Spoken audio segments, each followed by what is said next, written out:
Okay, welcome. Let's see.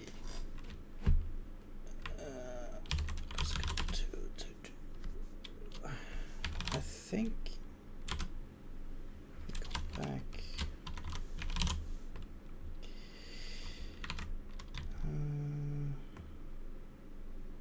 Yeah, so last time we were doing something. I just need to find my bearings here. Yeah, this one. So yeah, okay. I was investigating why restore session didn't open the the editor that you had last open. So when you start a program, it should restore it to where you last were, basically. But it doesn't find the ID for the given path, and I didn't actually find the cause for this. I did find sort of yeah, that the asset, the index for the assets was actually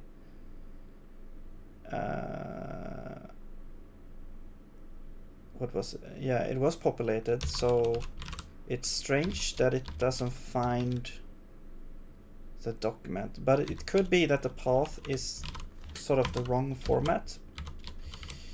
So I think what we'll do is we will check here. This uses document.file path, and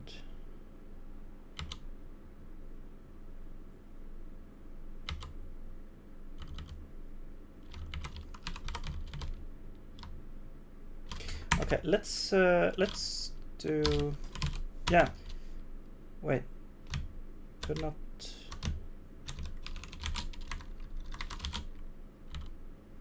okay, let's go back here.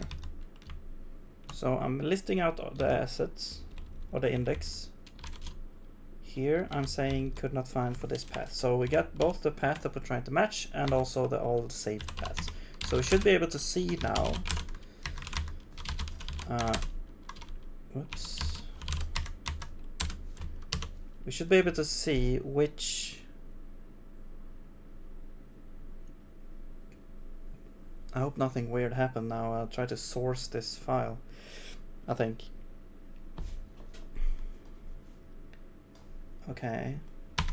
So. Okay, I have to open up something here. There, and then go back. Okay. Could not open document. So, found for, okay, so this is the absolute path. Now how does this look here? It's not absolute, so this path is absolute. Do we really need that to be absolute?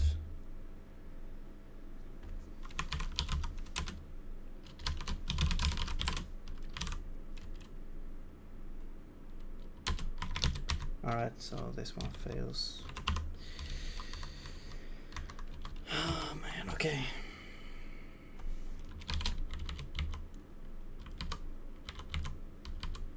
Found that path needs to be absolute. But why?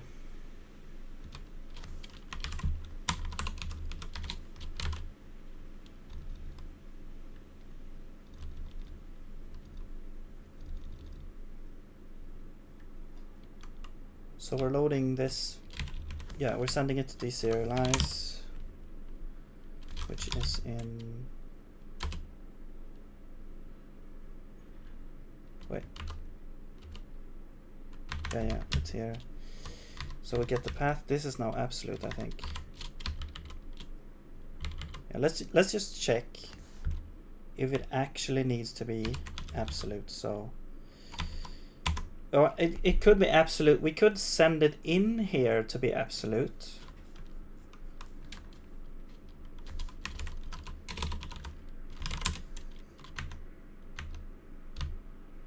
Yeah. But if we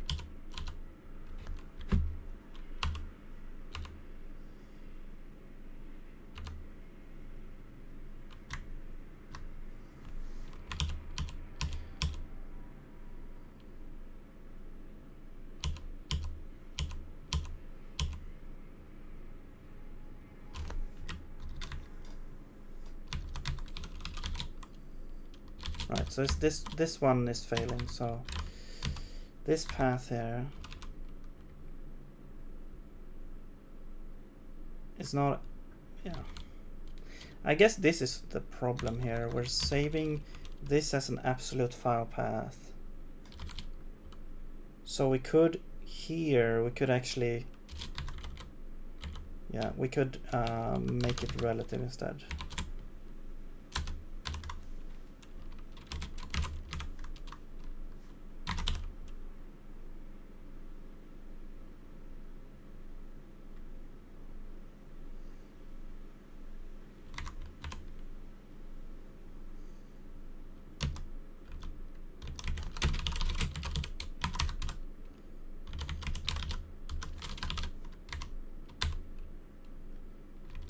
So I think what you could do is this, and then we break like this. Except it's not going to be this, it's going to be relative path. Relative to root.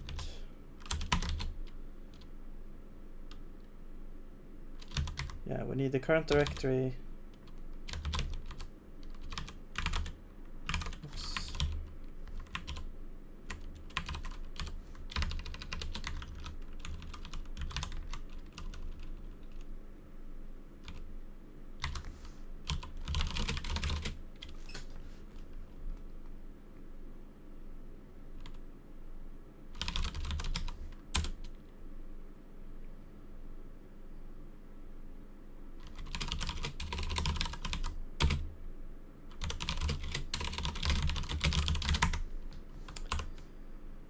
Alright, so project, we grab the project. If we can't find it, the result will be null. And then we grab the current directory, which is going to be assets library current or root, I think.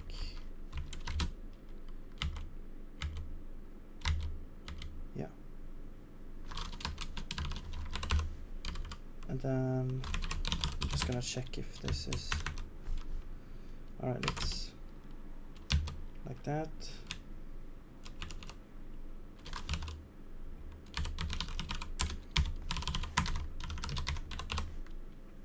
Guess we can put that there by default. Oops. Okay, so that's relative to root, and then actually this would be file path. Oh wait, we need to do this, and then relative. Let me check if there's a version of that. Actually, yeah, this one is 0 terminated, so the relative, I wonder if there exists this version here, relative Z.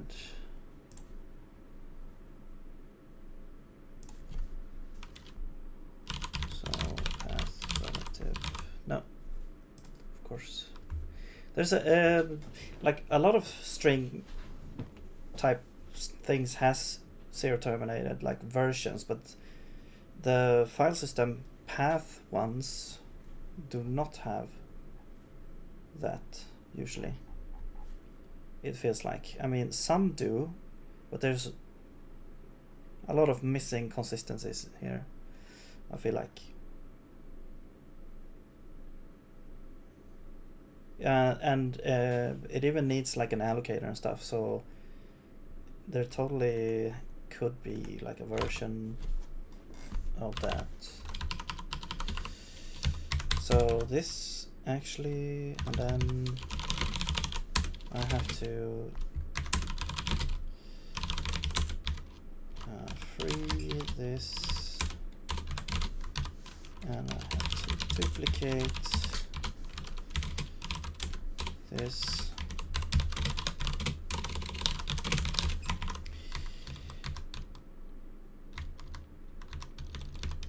and then this would be relative to Z. Okay. So we're grabbing the project, we're making the path relative to the root. And since this is absolute, it should be no problem making it relative. However, the only thing that I'm thinking of here is if it has like a dot slash or whatever in the beginning, but I guess we'll find out. I wonder if there's any sort of function that removes that. And I think there's like a normalize function, but okay, so you can't do it like that. You have to maybe like this. Put it there. Okay, that works. Okay, so let's open a file, exit. Oh, we got an, or is that a leak? Yeah, it's a leak. So relative, okay. Yeah, this one leaks. So let's just, that's good to know, because that means it's not like used. It's not taken care of when the editor session is yeah. Well, it doesn't matter because it's only created at the end of the program anyway, so we're not gonna keep around, like have to keep it. Okay, there we go. So it seems to work. I'm gonna check, just out of curiosity, what the, oh. But this doesn't work. So now when we open it should not work, yeah. So if I open this, exit. Okay, so this doesn't work. Huh. Is it because it's freed up then? So actually, we should free the path now. Later, so okay, yeah, because it's freed at the end of this scope, which is, okay, yeah, that makes sense. That wouldn't work. So we're creating the session here. Let's actually get the session and put it there. Let's just call it session. Okay, so we're writing it out, and then we deinitialize it. So we go to our session, we make a deinitialize function, and we need an allocator.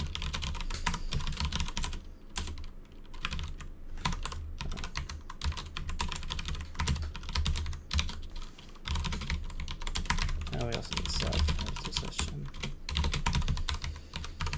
And we're gonna do allocator free self.open path. I guess it can actually be nullable, so let's grab that.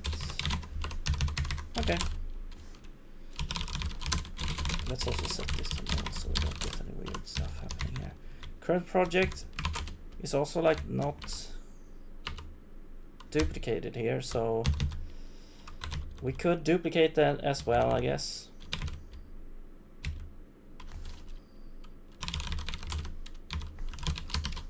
Well, it's just dupe.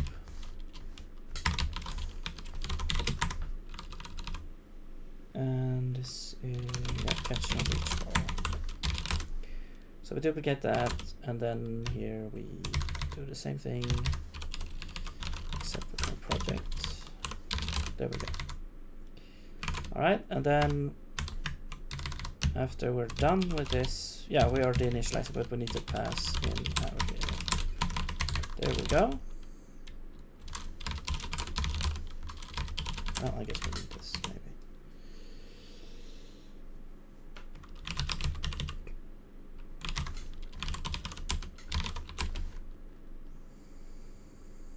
Oh, we need this to be mutable, and then here we need this to be.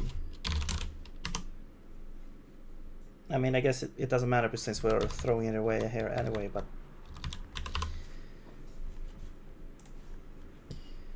Okay, let's do this. Exit, and then I want to open this again.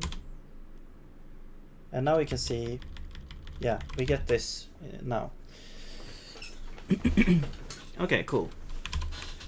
So, yeah, and then we open the editor, or yeah, the editor again, and we get back to where we were before.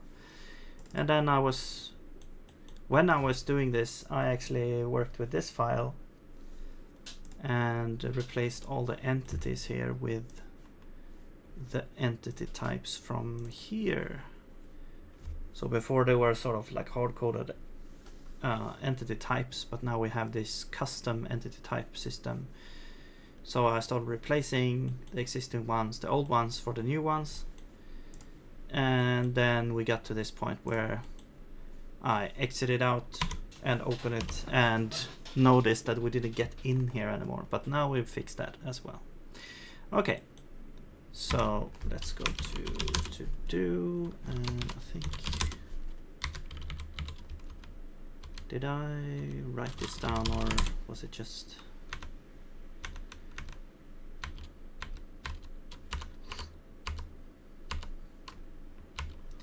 I don't think so.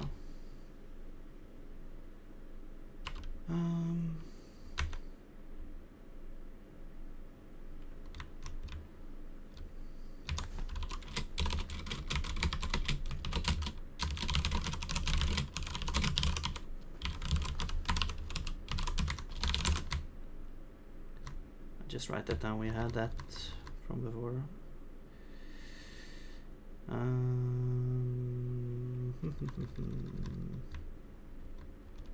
Yeah. So yeah, we have been upgrading the Assets Manager a lot, a couple of streams back, or for the last couple of streams, and I think the most thing that I want to do is probably deleting files, selecting multiple files. I mean, all of these are nice to have, but it's like right now it's not really necessary to keep going. And I do want to switch focus a little bit from the editor to the game as well, to make that add more content to the game.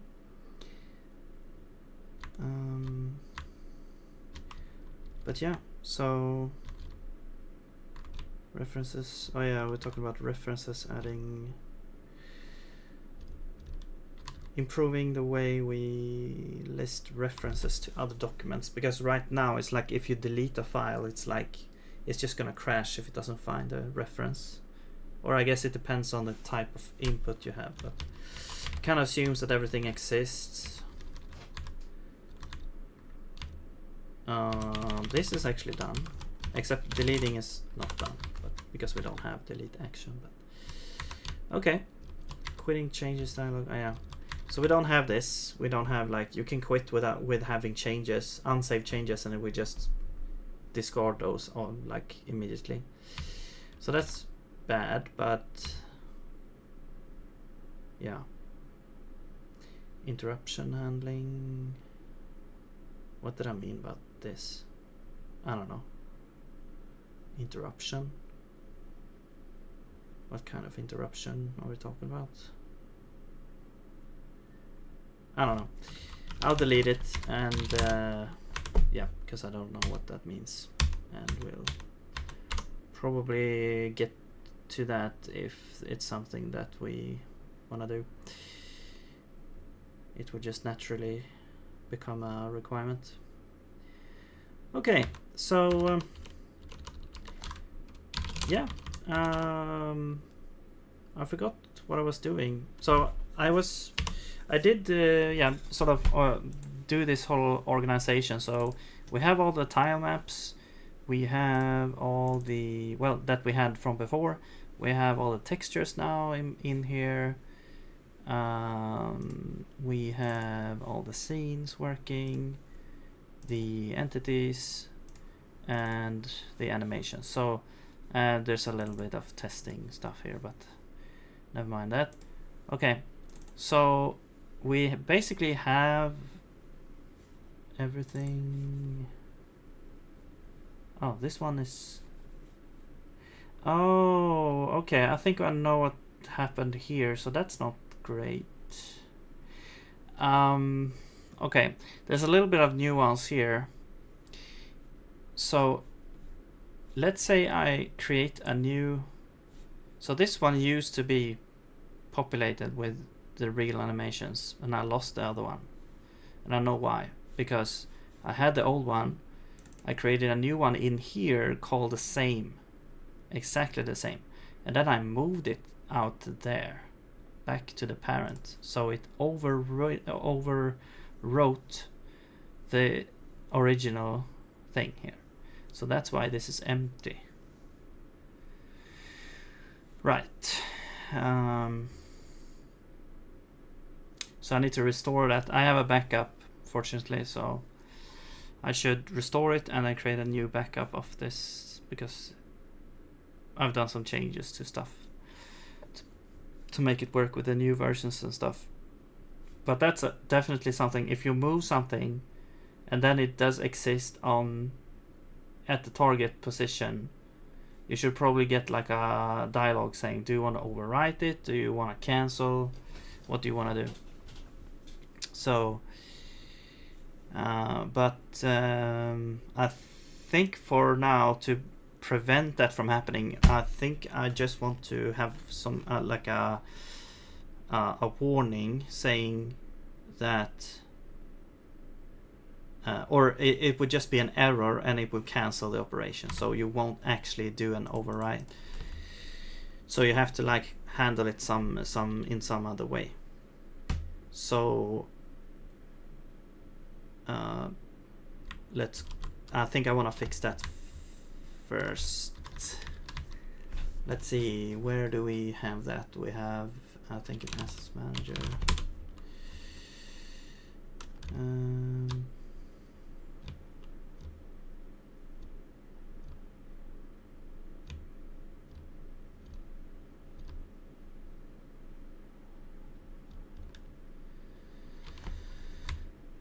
Where's the move thing? Here's move. So here's the move functionality. So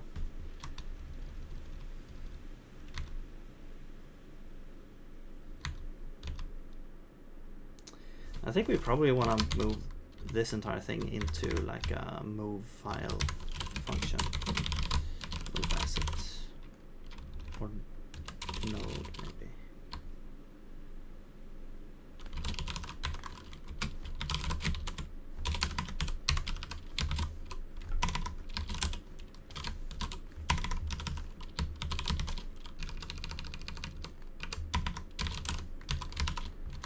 Okay, so we need the context just to make it a little bit more easy to look at.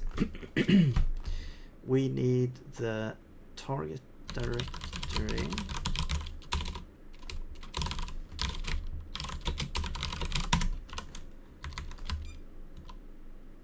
and we probably don't need to free it in here. We want to free it here. Wait, where is this defined?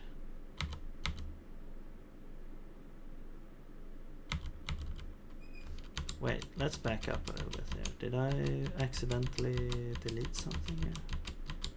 Oh, okay. There we go.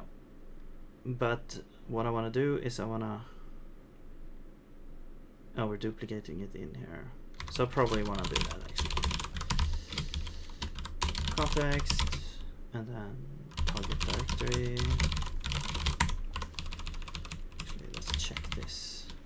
Yeah, that's the same type. And I think that's it. No, we need a node as well. Node.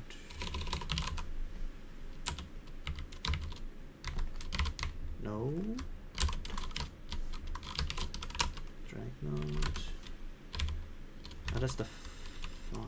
Oh yeah, we need file, I guess, which is like node.file, I think. Yeah. Oops. File. There we go. All right. And we want to call that from here. Move node context target file. Yeah. All right. So let's first run this so we know it works.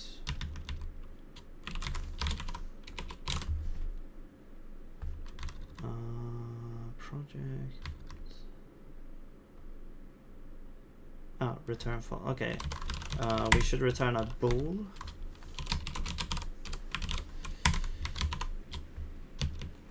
And we should also return. Yeah, I think we just returned this. Yeah. Okay.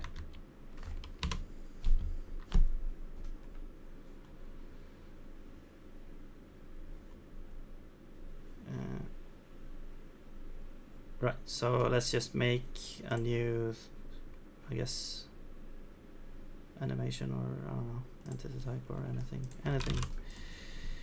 And then we'll make, and I will drag this into here. That works. We drag it out, drag it back. Okay. So that now works. Okay, cool. And now what we want to do is we want to, I'm just gonna show this as well. So if we go in here, no, not here, animations, yeah, whoops, we have this animation here, and let's say we create a new animation here called same thing there, and then we move this out. You see it disappeared from here, and here the only thing we have is this. So it overwrote this one. If we like create an animation, and now this one has an animation, we'll save that. We create one called a new file called this, and we go back here. Now this one actually, yeah, it doesn't have anything. So yeah, that's what's happening here. So what we want to do is we want to check first if the file actually exists at the target. So here's the target path. So what we're doing here is actually create target path, move file. Okay, but I want to check first, check if file exists, if target path exists. So we want to do whatever this will be, exists, no, access. What would be a good check for that? Open, read, no. Stat might be good, maybe.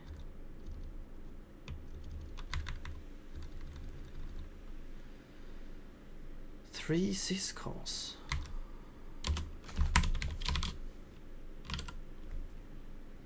Okay, we're starting. I mean, we're only, this only happens when you, so when you actually try to move something. So, but we're starting. Wait, what does this do? No, stat file. Yeah, stat file returns method for files on a directory. Oh, Windows, this requires 3 syscalls. Which ones? On other, oh, okay, Windows. On other operating system, it takes 1. Right. So I want to check stat file. No, stat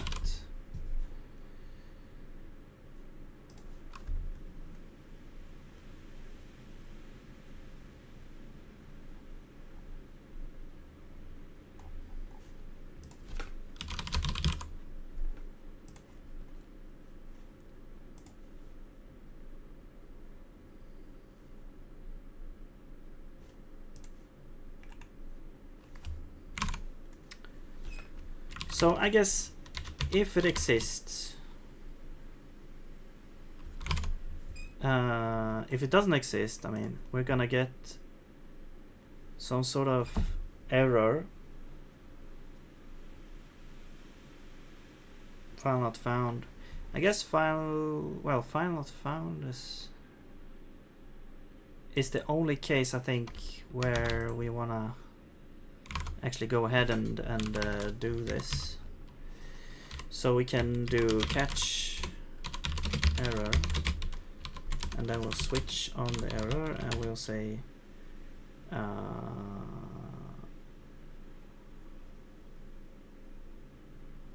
whatever it is, file system file, stat file, or stat dir stat file dot file not found. So if it's file not found, then we don't do anything basically. Otherwise, we wanna, I guess we return this error.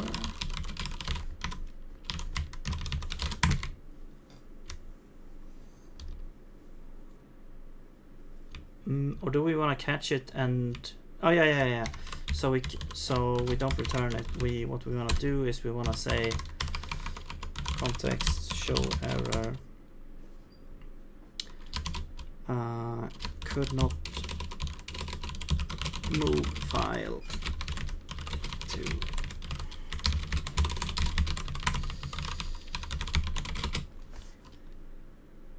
and the file is gonna be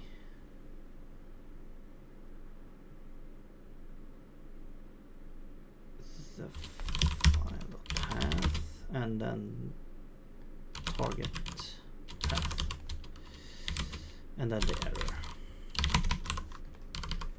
and then we return false.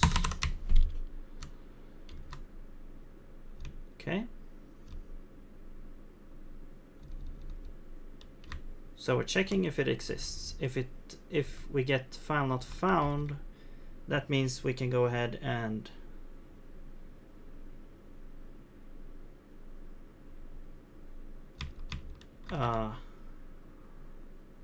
go ahead and rename it. If I also need to change this target path. If the file does exist, or if it's some sort of error, we show this here. But if we don't get an error, how do we check if we don't get an error here?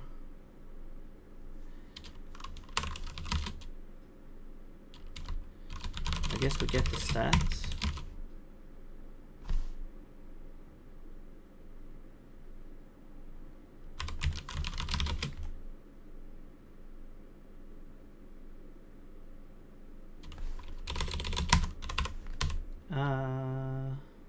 Wait.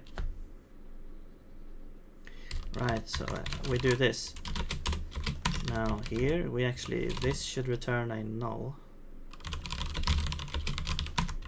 So now this is a nullable stat. And here we check if we get a stat. So that means it's not null, that means the file exists. And that means show error. So we're gonna show an error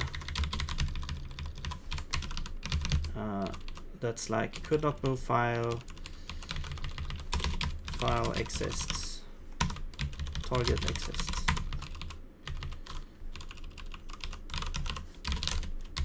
Okay, do I need to deinitialize this?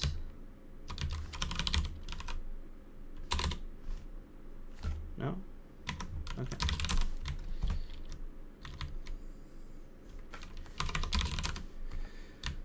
Okay. Right. So we're checking if the path exists with stat file. I'm not sure if this is like the best way of doing things, but then we're checking if there's an error accessing the target file, then we show that. If there's an error saying that file does not exist, Then we can go ahead and move our file there. This will become null, and it will be null over here, so it won't go into this if. But if it isn't null, that means the file exists, and then we show an error that says that it already exists, and we say false. And in the future, we will replace this with like a dialog that asks you if you want to overwrite or if you want to cancel. Okay, so let's test this now.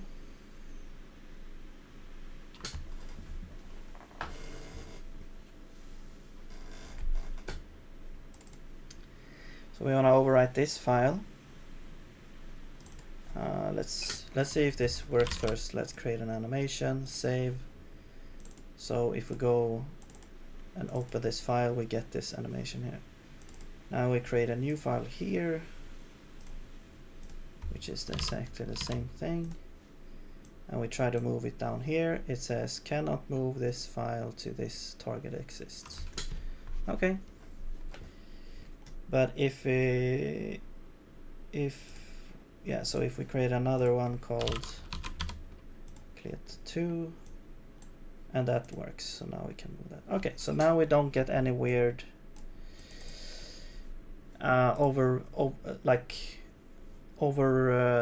we don't overwrite this by mistake now, which was what happened here before. So I need to restore this file.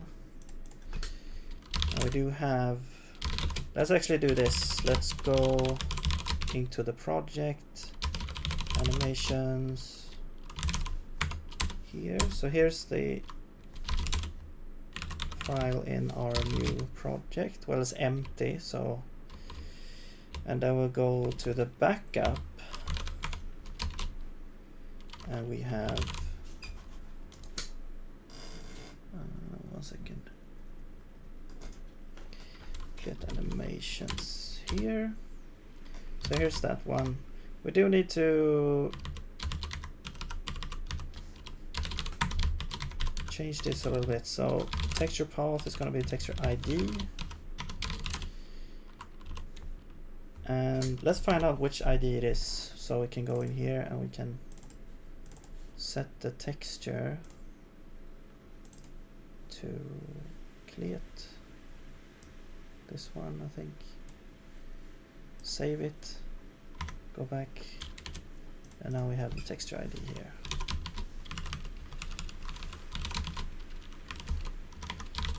Okay. And now we can copy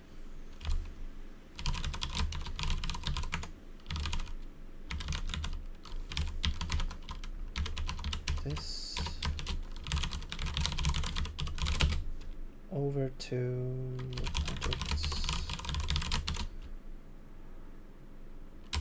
that. No?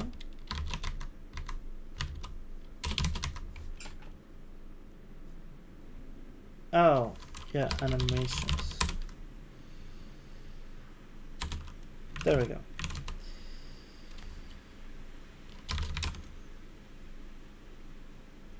Okay, and now I also have a copy in the root here. And if we try to move it in here, we should also get an error. Yeah. So, and we'll save it. So no, I thought that we would get a thumbnail. Did we not? Why are we not getting a thumbnail here?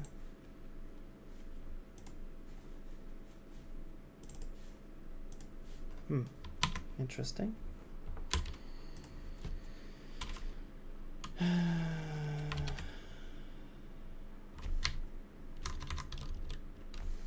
Let's go to animation, layout, save, update thumbnail. Oh, is the ID wrong?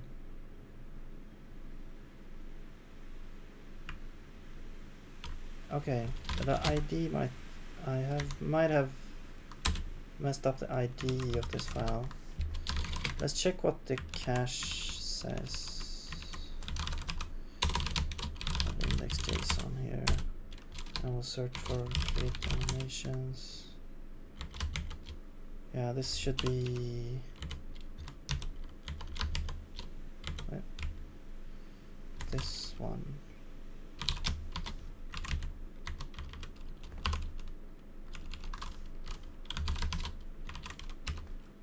There we go.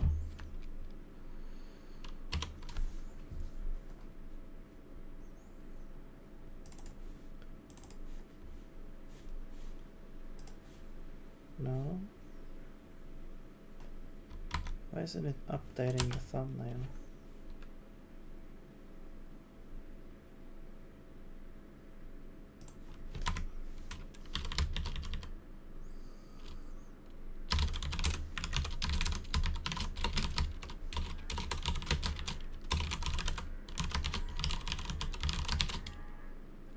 Let's check cache. I need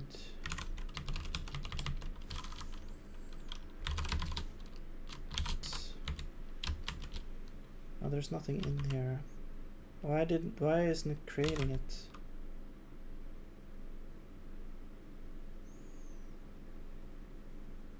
Oh, did I pick the wrong thing?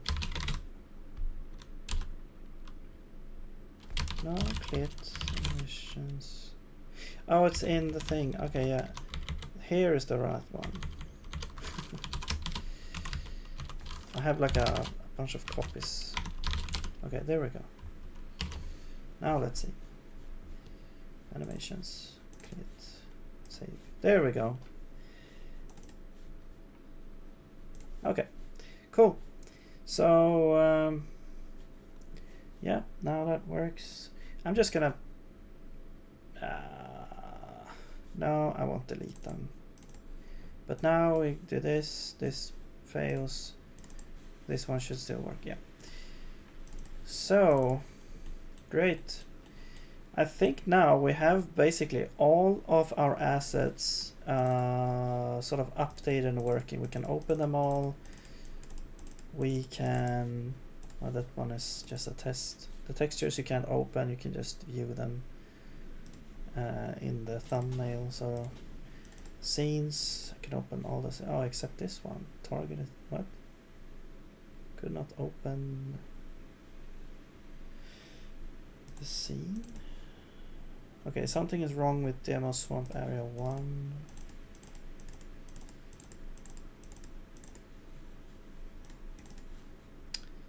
Let's check out the JSON for that.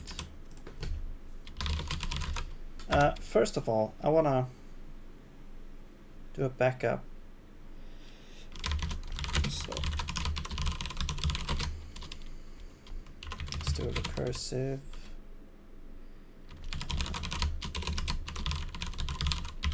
Backup 2025.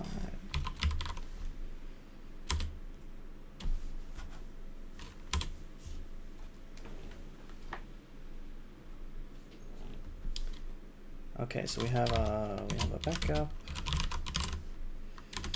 I'm just gonna check the content here. I'm gonna get like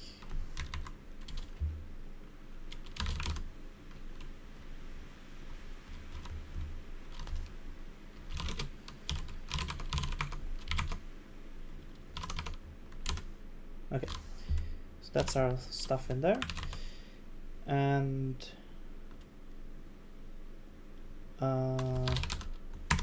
what did I want to do?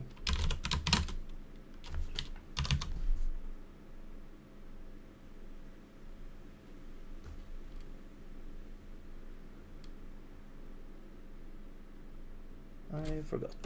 I'm gonna take a sip of coffee. Hope that I remember here.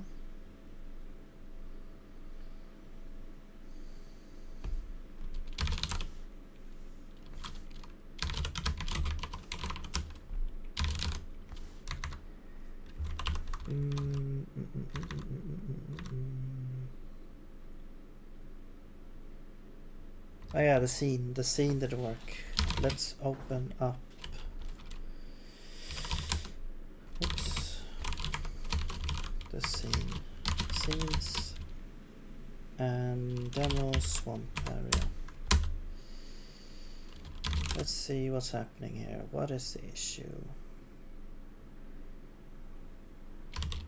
So it look, the custom. Oh, okay, yeah. So okay, I didn't realize I actually started on adding custom entities here. So this is one where we actually added custom entities, and the reason it fails is because before the as you can see here, the custom entities, the type, this is an entity within a list of entities, and each entity has a type, and now we have this custom type, and it points to another file here. But instead of pointing to a file, as you can see, when you reorganize things, it's messy. So instead of having this reference, we're gonna have a reference to the ID instead. So we have to look up in our dear index, what is entity type? The ID of that is gonna be this one, and so we'll simply replace this with that. I think, yeah, everything was the same. So there we go. Now that works. And I guess it's a little bit harder to read what it actually is in the JSON file, but you're not really supposed to go in here anyway and check that out. But I mean, yeah, so now, but it's now it's like a lot more stable in terms of if you want to move files around and stuff, you don't lose this connection here. So let's try and open this now. And there we go. So now we can open this. Okay. And well, one thing that I want to do this stream is to get the game working again. The game did not like opening up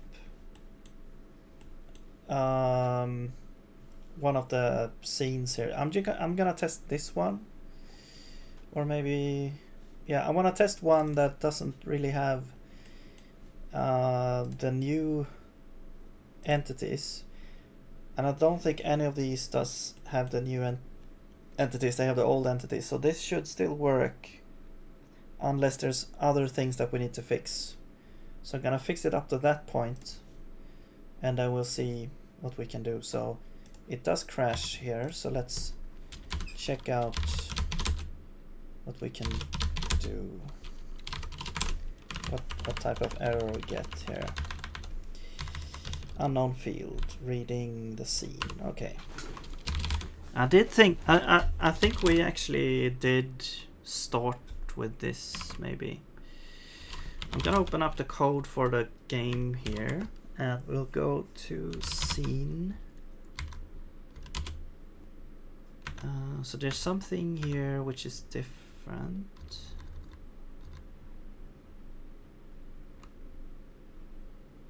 Oh yeah, another thing that we actually need to do is we need to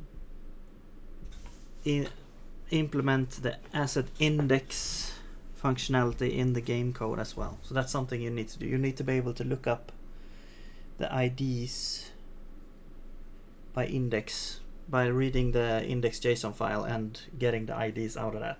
I'm gonna create a simple interface for that. But for now, I think we're just focusing on getting this working again. So let's see, what is the difference though? Oh, let's go ahead and go to our scene document here. So here's the scene. We have ID and entities. Maybe it's the ID that's it fails on. We don't really need an ID for the scene in the game, I don't think. I guess we could have it though. Yeah, let's just add it, I guess. Is that it?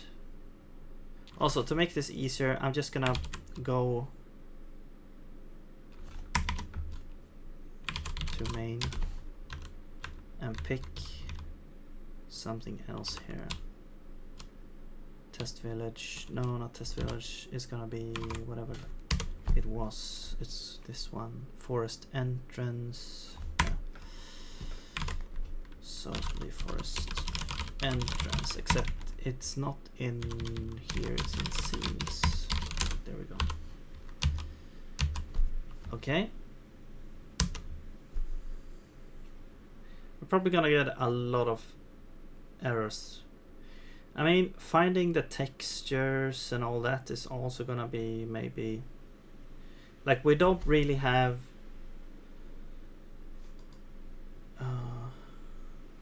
oh, I need to... We don't really look up textures, I don't think, from these files either. Right now. What's the error here? Loading scene, error reading file, unknown field again. And this is the scene file. Okay, unknown field. I wish it would tell me more.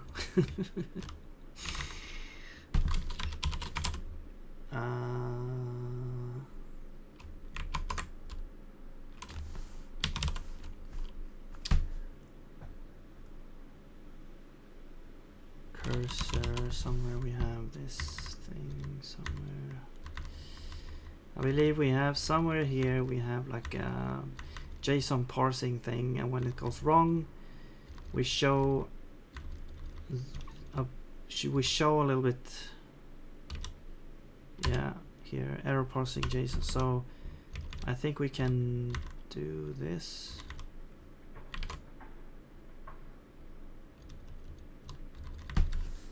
Let's see, where are we doing this? I think here, JSON parse object.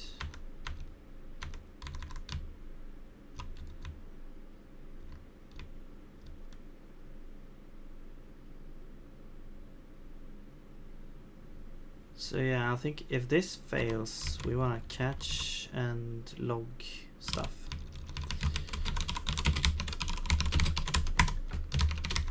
And also return the error. So we want to copy this.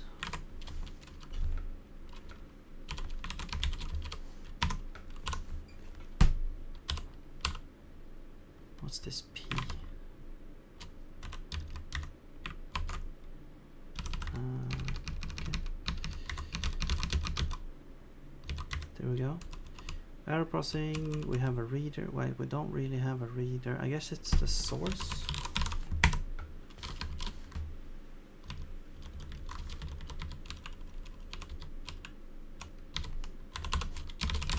There we go. Okay, let's try if this works.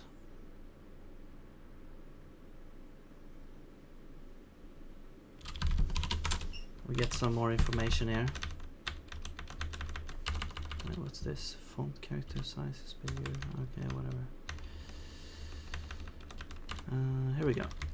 Oh yeah, so it works here. Error parsing at something something.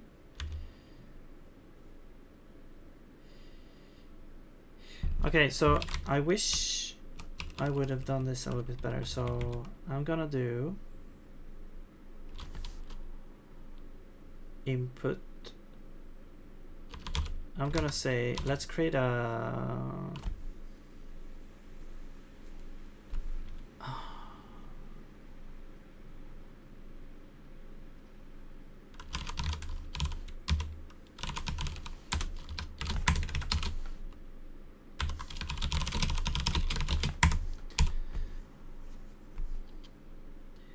so I want to write a bunch of spaces, but I don't know how many, so my thought is I will get the std out, and then I will, or standard out, and then I will loop and call write on standard out. And how much do I want to loop? Well, I want to loop to the cursor. I want to loop, I guess, 100. Get I here. No, I don't need I. And then we loop. We do write all and then just a space. And I guess we do a try. And then afterwards we want to write a thing marker and then a new line. All right. So now we can sort of place the marker where the issue is so we can easily see it. I think I want to show, like, I want to have padding. I want to do this padding. So it's gonna scan some stuff there. But I think I want to lower this to, like, I don't know, 50 or something. Because it's kind of hard to see where the thing will be. So do I need to deinitialize this now? Okay, let's see. Get some compilers, expected loop payload. Oh, so you have to have this here. What's happening here? All right, so we cannot do a try on these. We have to basically, let's just catch on each row.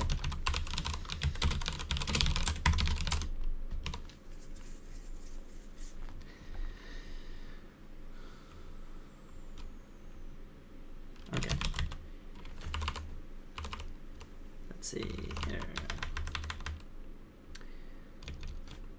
So here you can see, oh yeah. We need the length of this. This is gonna be like padding. It's gonna be padding plus.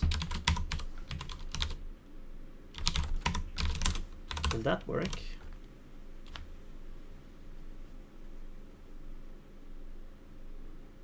Yeah, I guess.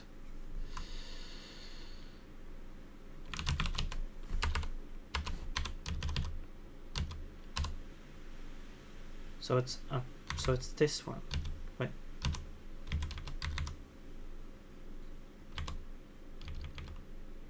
Unknown field tilemap ID. Right. Okay, so this makes sense. Except this might be a one-off error here, but I don't care. Okay, that's really nice to have this there. I think I'm gonna copy this and use it in the other code as well.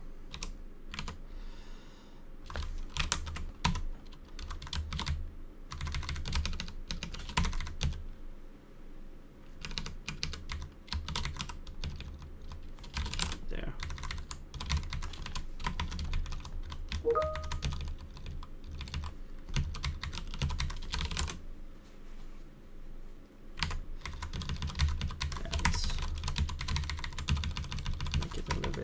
Nicer. Okay, so tilemap ID is wrong. Let's check out our code for tilemap.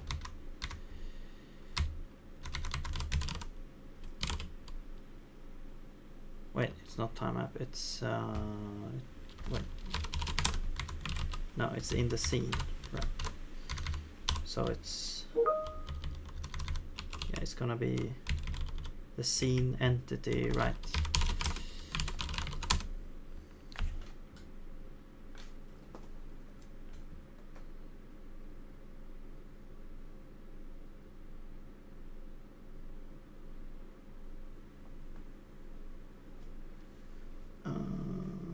Okay.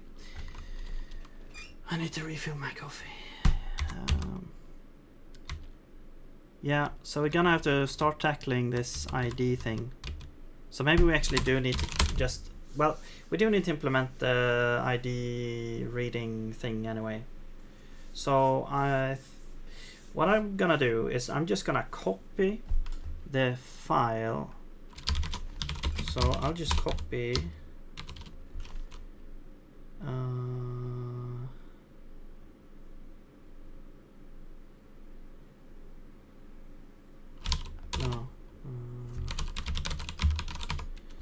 this one. I'm gonna copy source.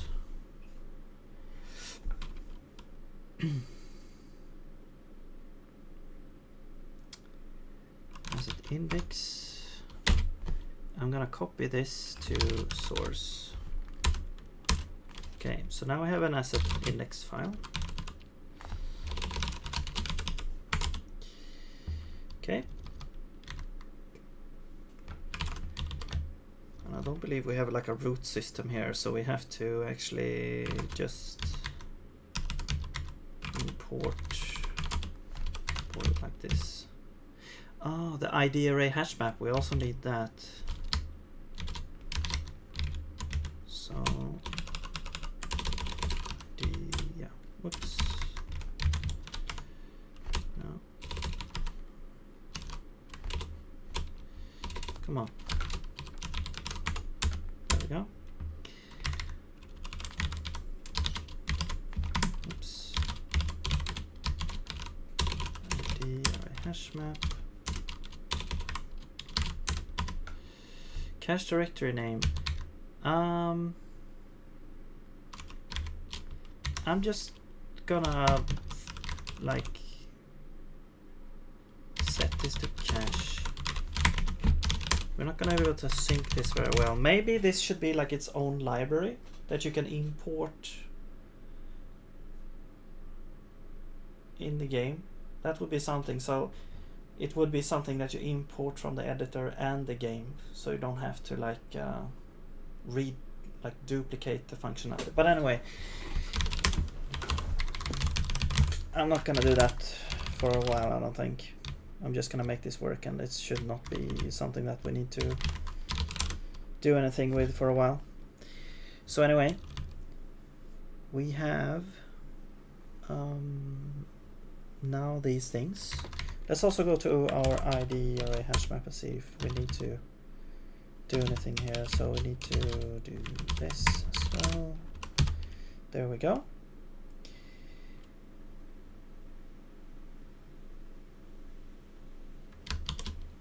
All right. Did we yeah, I think we updated this to, yeah, SIG 0.14.1. Okay, yeah, so what we want to do here, we don't need this add stuff. We're not gonna add any index to, and we're not gonna save the index, and we're not gonna rebuild the index. So I'm just gonna delete that. Load existing, we do need load. If we can't load,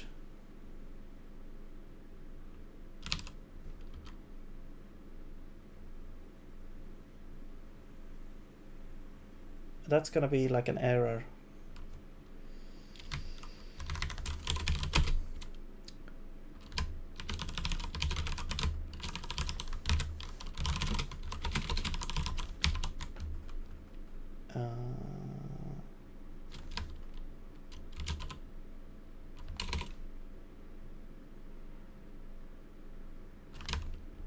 Could not load index.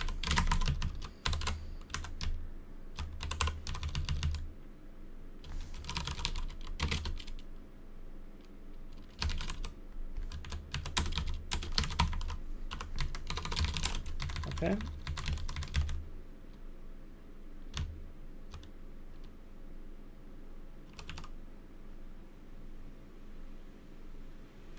So can we do this instead? I guess. Oh, whatever. I'm not gonna be in here. Deinitialize, yeah, sure, whatever. Okay. So the only thing we need like get ID, get index, things here. Load existing index. Load. So probably we don't really need the cache directory. Well, we could sort of store it in here, I guess. I don't think we have a notion of a project.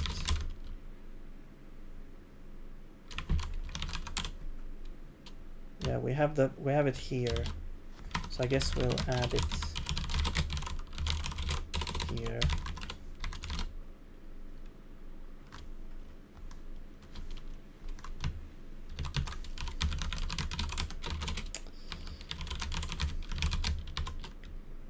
It's gonna be duplicating U8. No. It's gonna be standard file system path join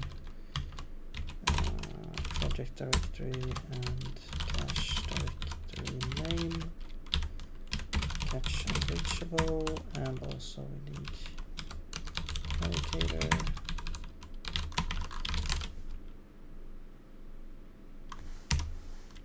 Yeah, this one. Oh, we do have this thing. That's right.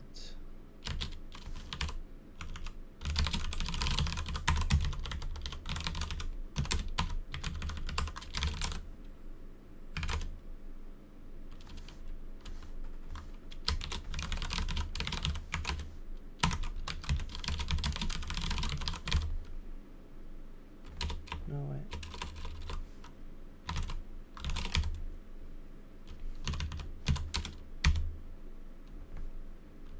Oh, it's not public.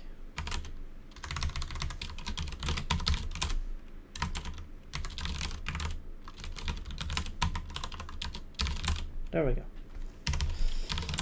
Well, the LSP seems to work a lot better in this project. Not sure why, but expected 2 elements. Oh. This needs to be a slice. There we go.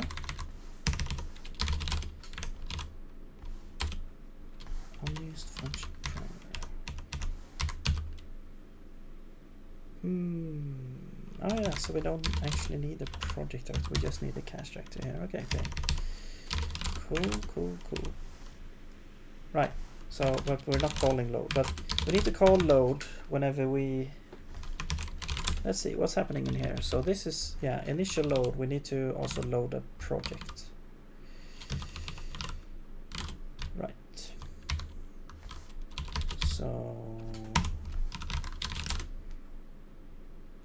let's do that. We need the asset index here as well. Let's add this here.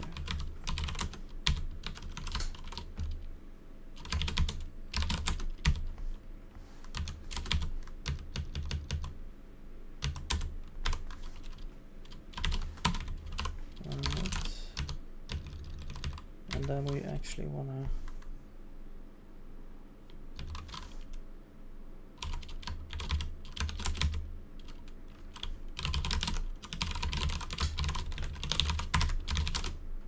initialize it as well. So let's create this function here.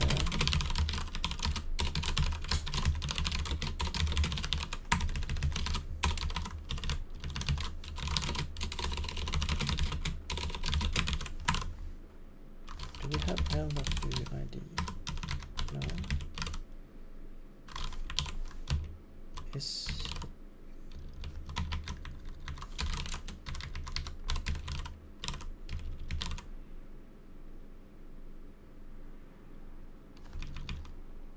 okay, that one is just loose. Okay, anyway, we got a game that we can do here.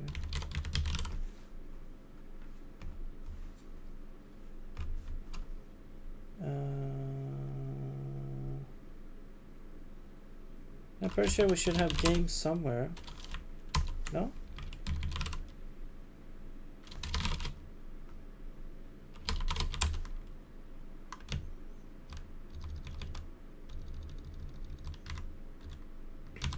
Types. No. It's not going to be in components.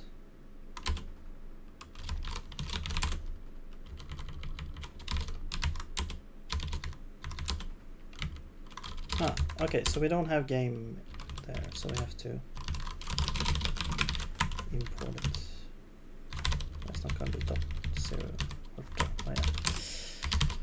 Okay, anyway. Yeah. Init asset index. So let's go to back to where we had that. So public. There we go. That's not going to be L. It's just going to be game. Right. So we need to get the asset index. It's going to be game reg singletons get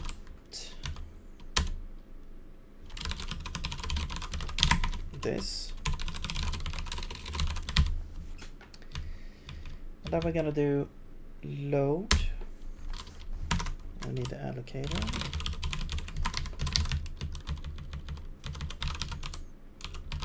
And the cache directory. Where do we get that? Yeah, that's from game. That's right. There we go. Alright, and I think that's it. Now this can become an error. If it is, what do we do here? I think we have to, I think we actually crash the thing, because if we can't find this, we can't really load the game. So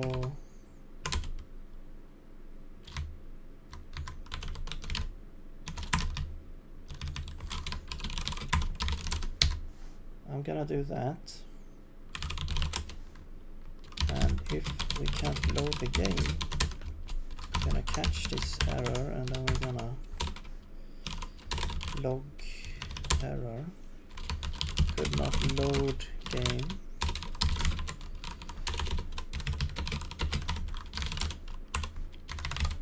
Okay.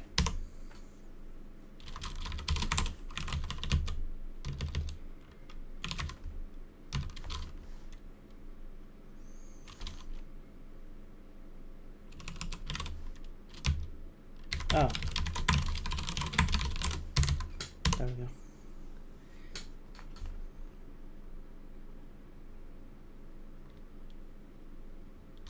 Also deinitialize, we need to deinitialize as well here.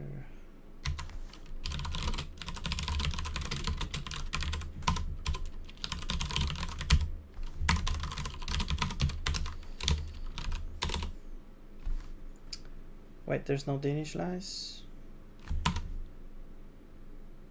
I'm pretty sure this. Yeah, we have a deinitializer.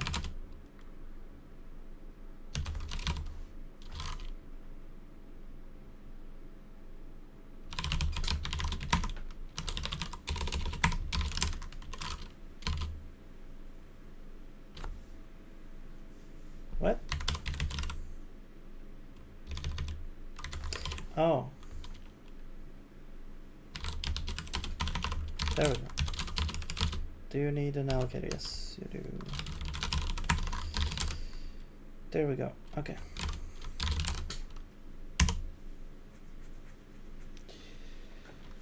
Right, so now we're deinitializing it as well. Okay. So, yeah. Now we get this again. But we do have a way to read or get, we have a way to get the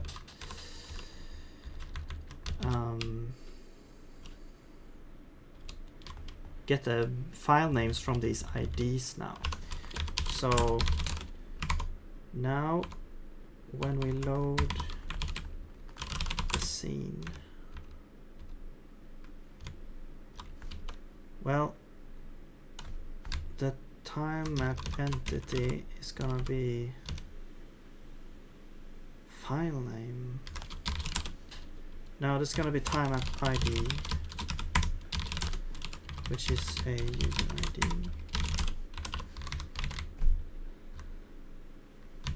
And this one should be, I think, scene ID. It's either scene ID or like exit ID. I forgot what it was. Actually, you know what? Is that even changed now?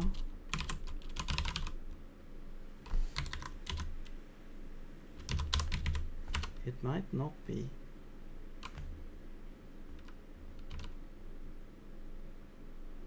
No, yeah, it is. Okay, scene ID.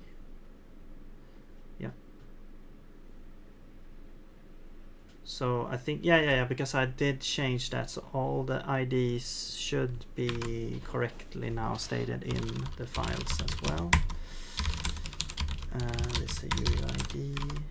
I mean, it is nullable here, so technically we could save it to be null, but I think if it is, then it will crash. I'll just have it like this. I could add like some sort of convenient error message for that or something, but I'm not gonna do it right now. Okay, this one just has variants, exits. You don't have anything. We might have something for the metadata. Let's check that. Now, I think this metadata for that is just key. Like this one, we don't really have like a file name or anything in the metadata. Okay, so what will it complain about now? Well, it will be a compiler error because we changed the type here. So let's go ahead and check what's happening here. So yeah, now we need to specify this file name, and I guess we could technically,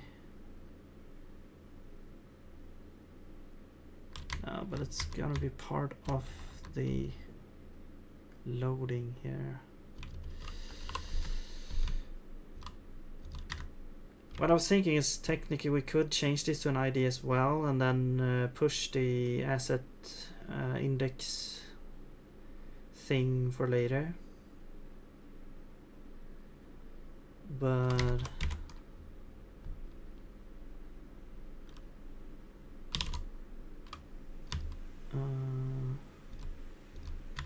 transition exit. Yeah, because if we do that right now,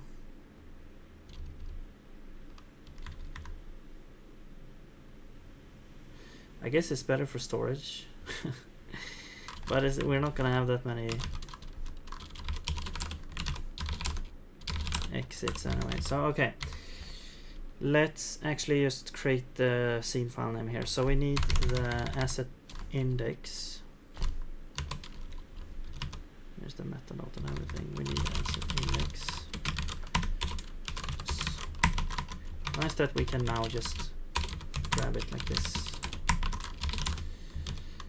Okay, and then the scene file name is going to be equal to get index. The ID is going to be entity type exit scene ID, and this one returns a nullable, I think.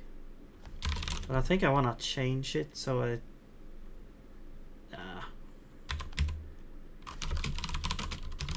because it's not going to be, I think what we want to do is we want to assume that there's no missing, or there's no like, yeah, missing files. There's no ID that's wrong. So having this as nullable doesn't really make sense. You're gonna put an ID in here, it's gonna exist. That's the idea. So probably we don't want to have this as a nullable, and we just assume that everything exists. On the other hand, if it doesn't exist, we're gonna reach an unreachable, and it will crash instead of like handling it gracefully. But it's like, if you can't find an exit, what are we gonna do? We can't just, well, I mean, yeah, we can't just guess which ID you want to have. So I guess one thing we could do is like reset the play, or not, I guess not do anything in the case of it not finding the exit.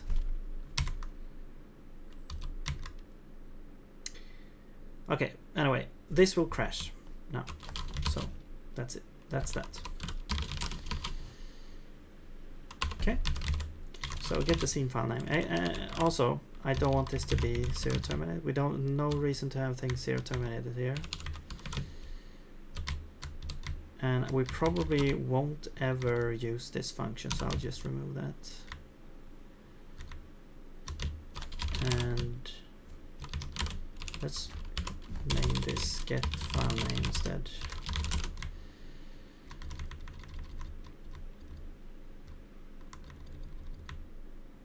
Okay, and this will be normal paths. Great. Now let's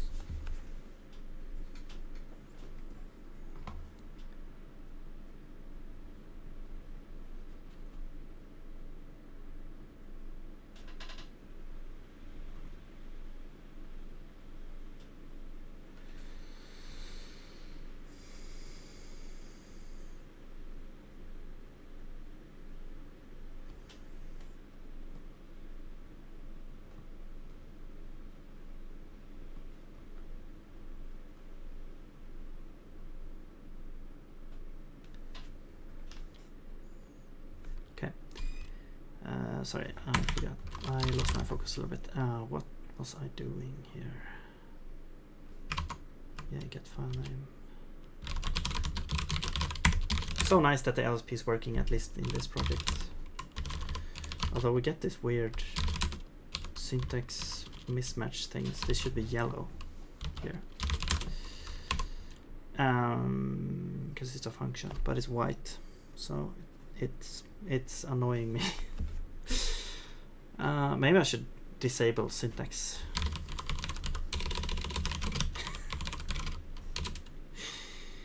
How do you do it? Syntax equals off. No. No. Okay. Enable. What was it called? Syntax.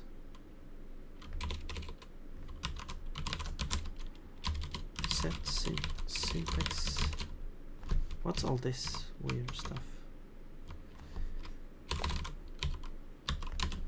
Okay. What is... I'm pretty sure there's some setting.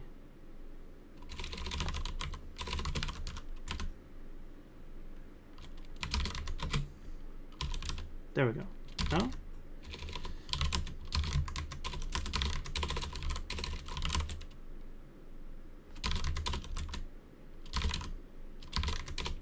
Okay, so now it's only, I guess, maybe this is like the old Vim system, and then there's also like 3, what's it called? 3 TS. Yeah, I forgot what it's called, but it's like the new system for highlighting stuff.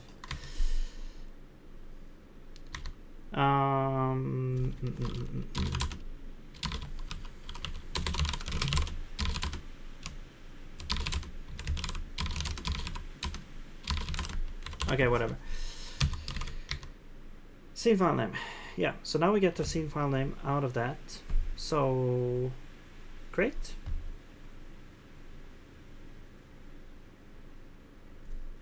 Let's see what else we get issues. Oh yeah, we also need to do this. Okay. Now what's happening here? Oh. Need to change this type there. No thing name file name. Okay. So yeah. So here we actually, the file name is going to be equal to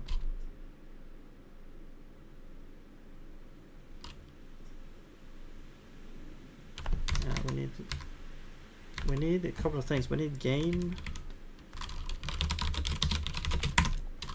We need to grab the index. We need to grab the file name here.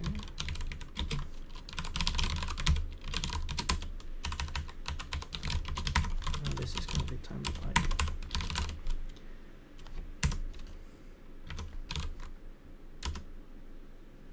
Get file name, and you need game now.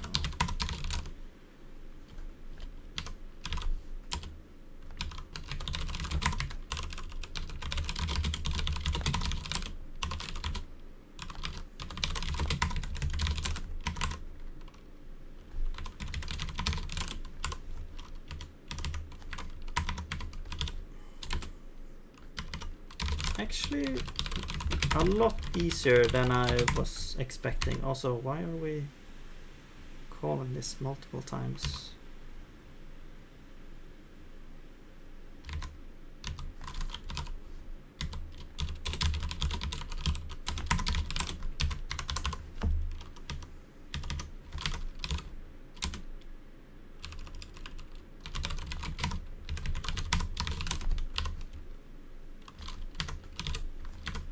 Okay, was that all things?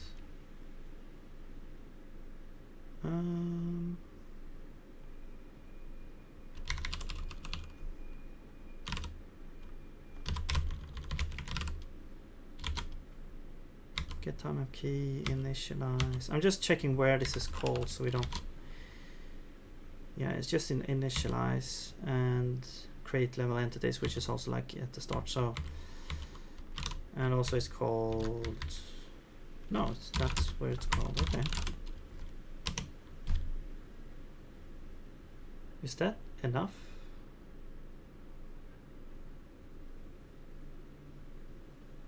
No.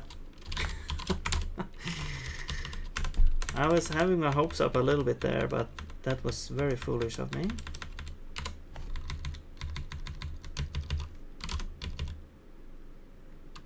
File not found. Oh. All right. So I think it assumes that these file names are absolute. So yeah. So load time map. Let's check this. We get the file name here. This is not absolute. It's relative to the project. We have the project in game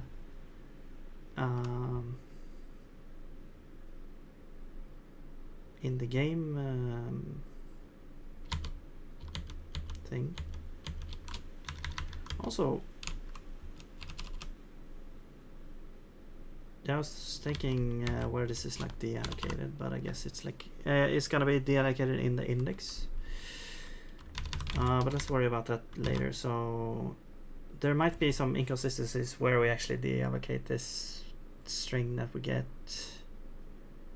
Well, it's gonna be in the scene data. And now also, if we go to scene, we should have like deinitialize functions somewhere. Or maybe we deinitialize with this just parsing the entire thing here. Do we get a parsed back or just... No. So where do we deinitialize?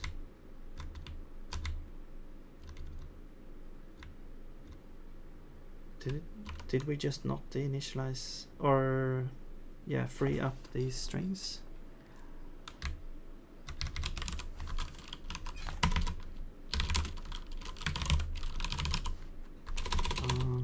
Free? No?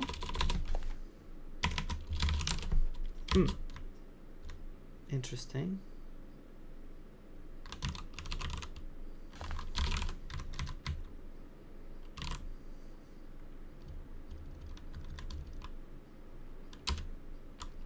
Well, here we're okay. Yeah. So here we are actually. Yeah, we're doing that. So this is actually it's okay. Right, so this returns a parsed value. So it was actually allocated with like an arena. So we didn't do the stuff like individually. So this is gonna be deinitialized at, I guess, the game.deinitialize. Or over here. and then we have scene somewhere. Okay, but this one, oh, that's the parsed. Yeah, so here we actually deinitializing the whole arena for the scene. Okay. I was just making sure what's happening here so we don't mess anything up. So changing, what I was getting at is changing these things to IDs now from strings. Actually, we don't need to worry about the allocation and the allocate. That's actually a really nice like pattern. If you have something that's just allocated once, you never like change it or whatever, it's a really nice candidate for an arena allocator, especially reading it from JSON like this. You don't have to worry about all this different little stuff in there that you have to deallocate and stuff. Also, this one is also an ID. It's not actually a string. This is an ID. Did it ever get to do that? No, because we didn't actually. Okay, let's wait with this until we get everything else working first. Did we tackle this error or what was this? Loading scene panic and oh yeah, found. Oh yeah. Back to reality here.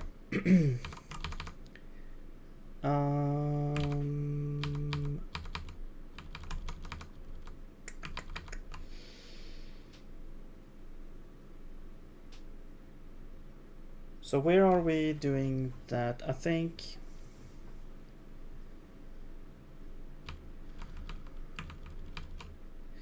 like when we're getting the file name, should we return the absolute file name directly here? That would be probably the easiest thing to do. We could pass in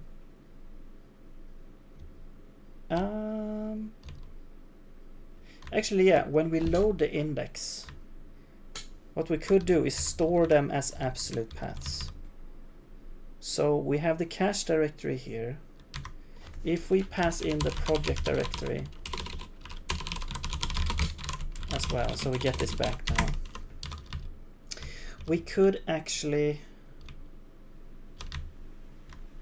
store it absolute directly here. Oh, here we're just setting this to JSON data directly. So we need to go through all of the things in here. Map values.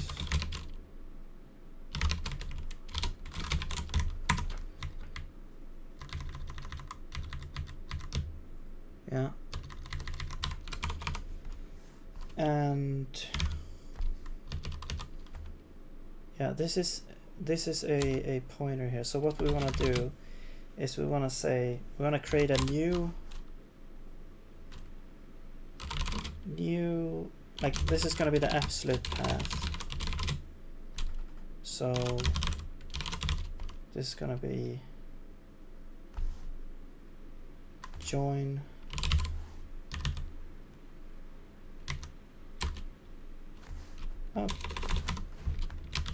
format join. What? Okay, no documentation. I'm gonna guess that you can pass in just any old string in, I don't know. Oh, it returns a formatter. Okay. Anyway, let's join, and we need an allocator, and then we need pause. So we're gonna join. So this is gonna be the project directory, and then this is gonna be this.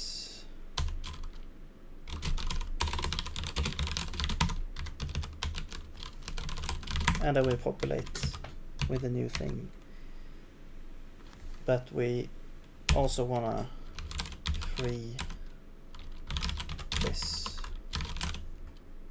Okay, so we're taking the relative paths, we're turning them into absolute paths by using standard file system path join, and then we free up the old thing and we populate with the absolute path. So now it should be the absolute path, and that should fix it, right? Okay, you have some compilation errors. Oh yeah, so now we need the project directory here as well.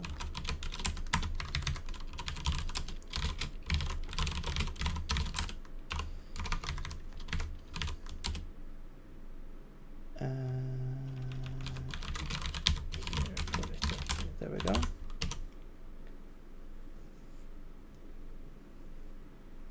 Okay, let's see what issues we get next.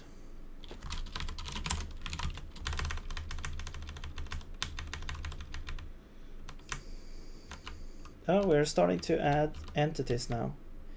You see here we got some rigid stuff, rigid body flats here.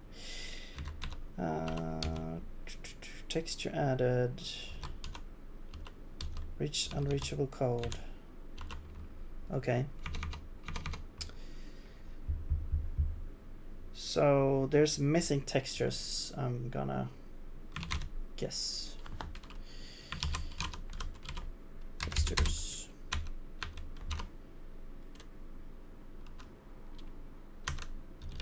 Okay, so instead of just like getting to unreachable here, I'm just gonna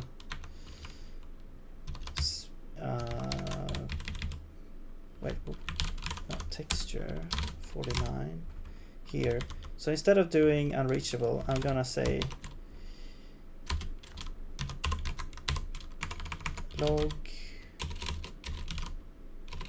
error and then unreachable. So we'll or I think there's something called panic, standard debug panic. So you can say could not find texture with key and give no key. Yeah. So this will like exit out of the program here. I think it's like no return or whatever. Yeah, you can see the return type there is no return, which means it will exit the program. There we go. So now if we run this again, we should get this error message instead.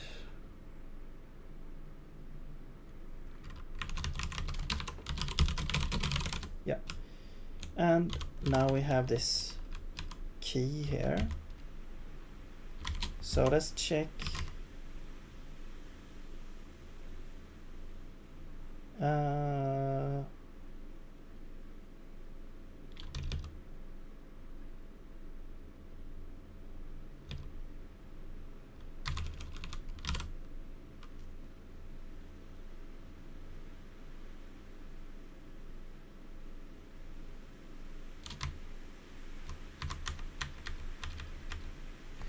Okay, 1 second. I think it was a level. Or get time at key, which is the time at file name. Why do we get like a weird, why do we get like an ID here? It should be like the actual file name.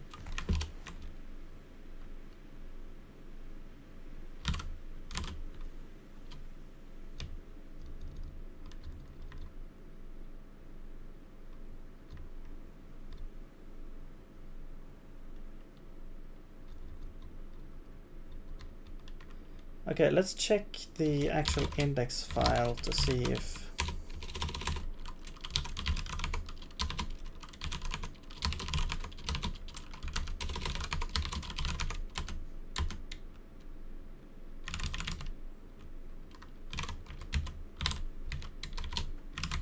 it exists. So it's here. So it's tileset initial. Okay. So it is an existing thing.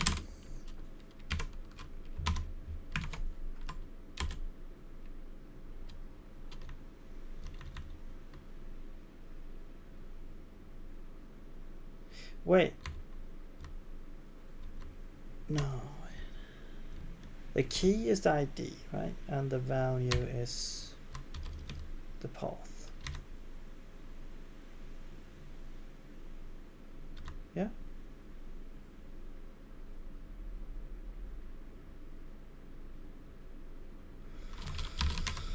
Yes, that should be correct.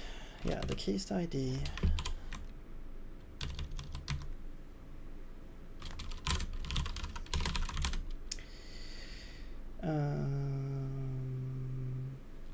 Red index.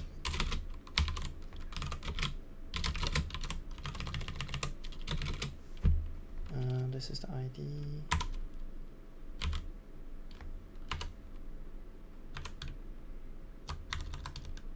Values. Let's do this. So we can get the ID here.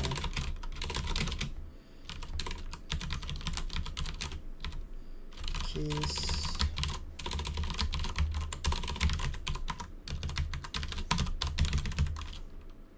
ID into value.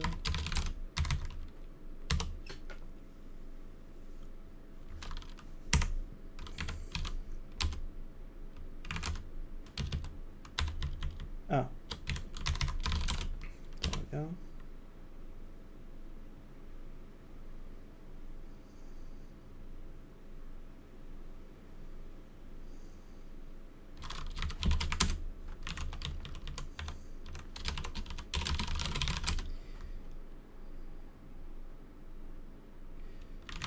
Wait, I'm pretty. Oh, I did not add. Okay, let's fix this. I want the format function here. We do have JSON parse and stuff, so that works, but I do want to grab this.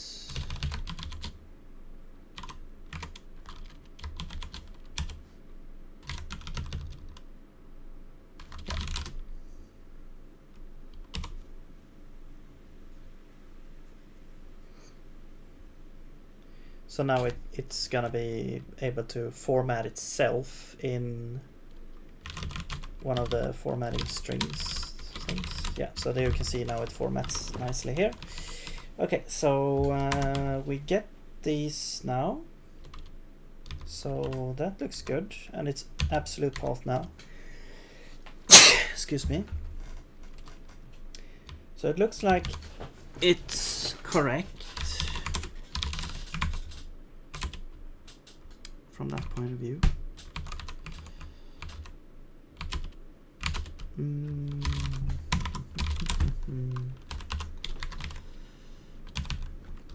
So what is going on?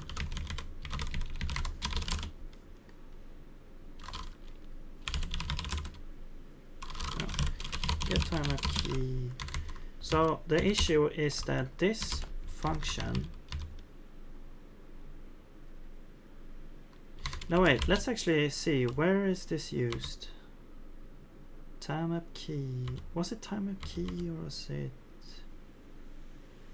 something else going on? Time ups, get time up key. No, it was texture. Yeah, here.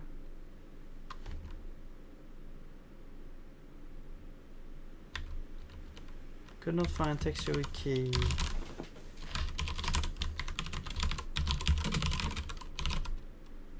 Note. Yeah, could not find texture with key.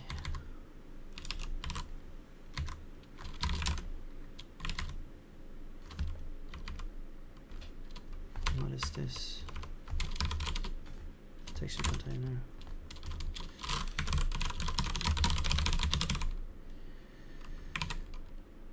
Probably in here.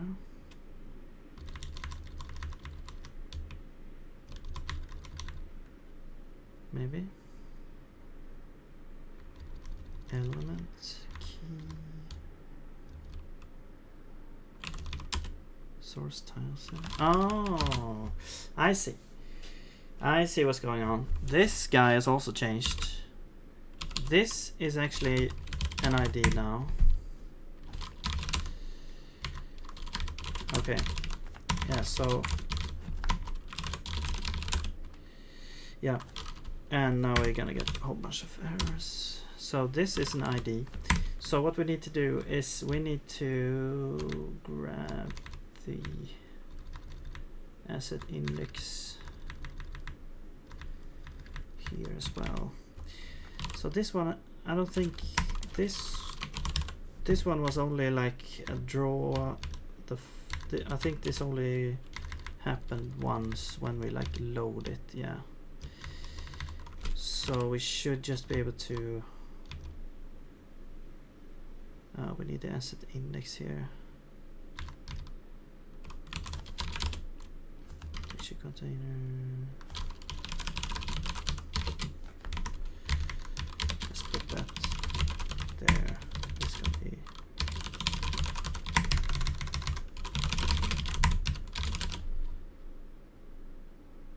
Okay. And then where's the error? Source.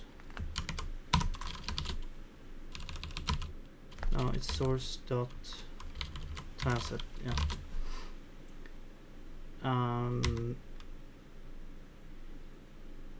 Man, I think it's probably better if we just set this to a string. Because the way I've built this tile map is pretty stupid actually. Like each tile can reference a different tile set if it wants. It's like each tile in the tile map, like a huge grid of tiles. Each tile can have a different tile set. So I have a tile set field for each tile. But now it's no longer like a file name that you can just get. It's actually an ID. But it's not gonna be that much of an issue actually. We can just do, this is only happening once anyway, so let's just get the tile set file name here. And it's gonna be asset index, get file name. And if we don't find it, we're gonna crash. Okay, so this is gonna be tileset file name. Because what I was thinking is maybe like caching the result or something, but it's really not that big of an issue. It's just like a index lookup in it's like a U128 index lookup, so it's like it's not really, I don't think it's much. Oh, we got this one as well.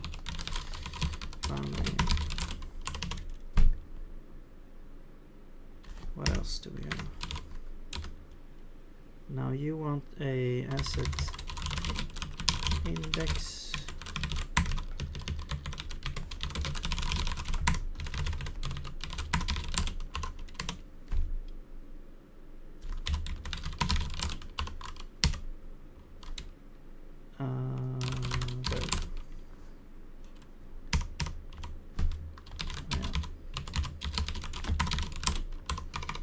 There we go.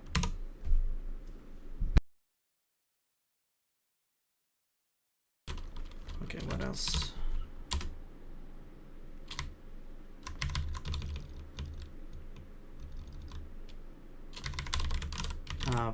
Put the wrong thing here. No. Oh, I guess whatever. It's a pointer.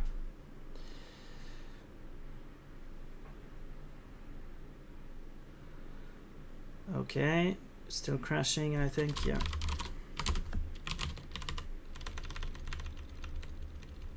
Let's see what it's. So if you're wondering what we're doing here, we have updated the sort of data files to a new format.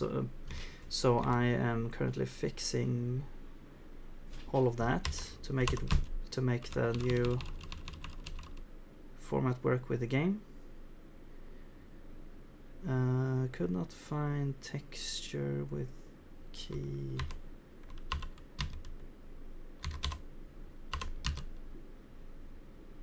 Okay.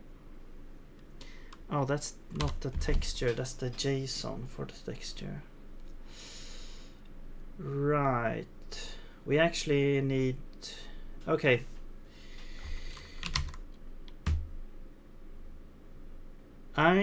What I'm gonna do, so the thing the way I've built this up is each texture in the editor is added with a little JSON file which has the name of the texture in it, or the file name to the texture, but the game code doesn't know that, so it's trying to grab the JSON file.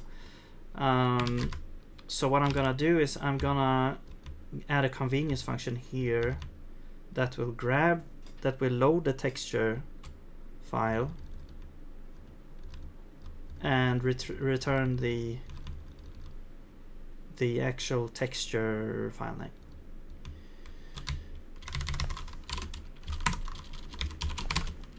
So what we need for that is we need to go to the editor, and we need to go to our texture document, persistent data. This is the thing we need to load here. So let's copy that and go over here, and we will create this struct here.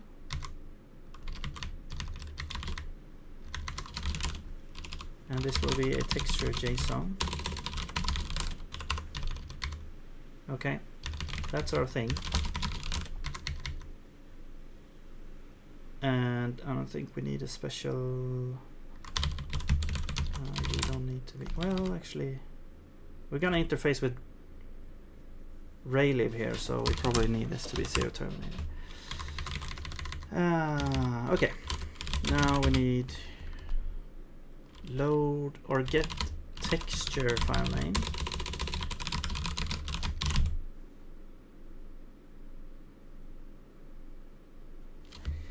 Probably want to cache those as well. It's gonna be we don't really want to open up these files during, if we want to like grab this over and over again. I'm gonna do some top-down stuff here. So get texture file names. This is gonna return this thing, and we're gonna provide something in there. Now what we're gonna do is we're gonna reach into some sort of container here. So we're gonna say if we have existing, well, we're gonna say entry. We're gonna have some sort of, I think we're gonna just have a hash map like we have up here. Let's do textures.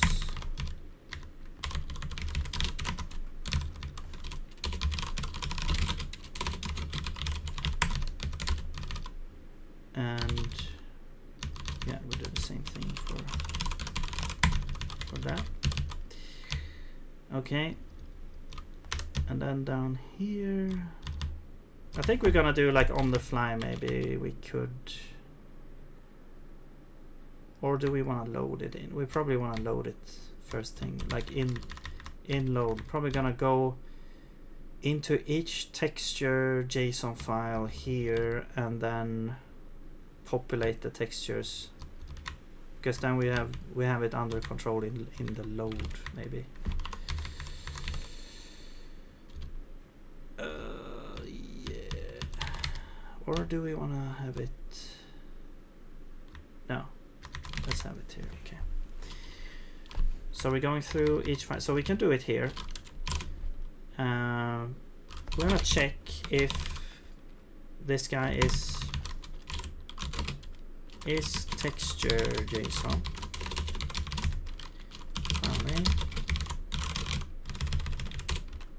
Cool. So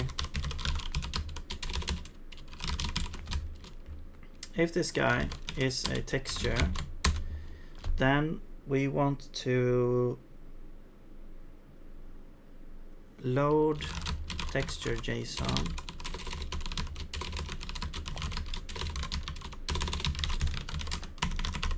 Yeah, I mean that's a simple thing. I guess we can do a try. Load texture JSON.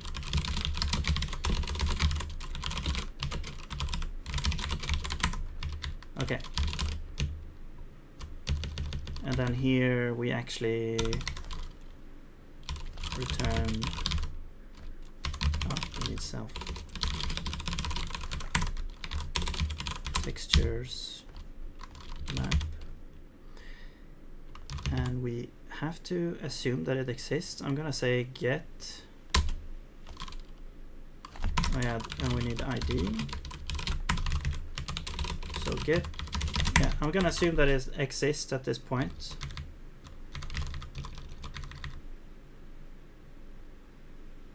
Actually, maybe we just,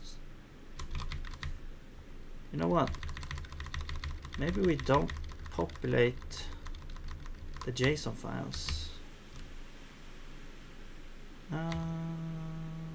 But maybe we can put some more information in the JSON file, so the texture actually has like some properties that you want to, like filtering, or I don't know, whatever properties you want. So maybe it's better to have it separate. Textures, maybe it should be like texture file nodes. Why didn't it do it here? File names. Okay. Yeah. So the thing we don't want to do here is, if it's a texture JSON, we want to return. I think it's memory. Wait, what is this? Once. Okay, I'm not gonna be distracted. Memory ends with, and then you specify type. Haystack is gonna be file name. This is going to be .texture.json. Okay, so that is the thing, and then we have here, we have yeah, here we actually load the JSON file, and yeah, so we actually need all this crap here.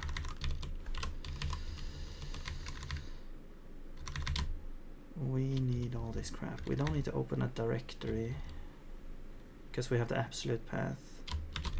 So we'll do this. JSON reader, JSON data. Yeah.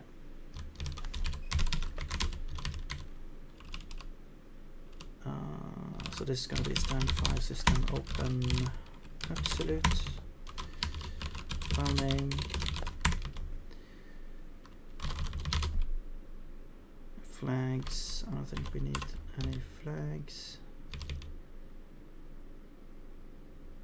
File not, okay, so if it's not found, so I think we just return this error.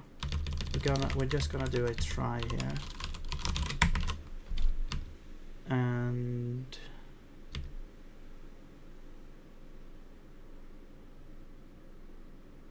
we could provide more information. You could catch the error file not found, or you could provide more information like this texture JSON is not found, because the error that you're gonna get is like file not found and like no more information, unless you it shows like the stack trace back to here, but it's not gonna do that because we're bubbling up, I think.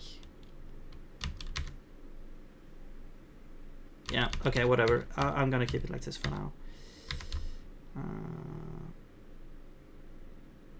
Is it gonna be like a normal thing? I don't think so. It's gonna exist normally.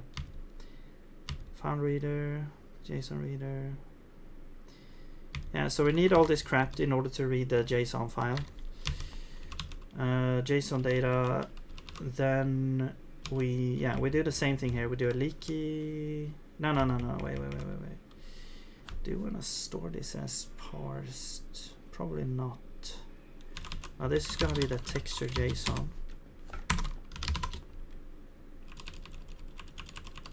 Yeah. And then what we want to do with the data, so now we have a text JSON. We want to store it in our, oh, we need self here.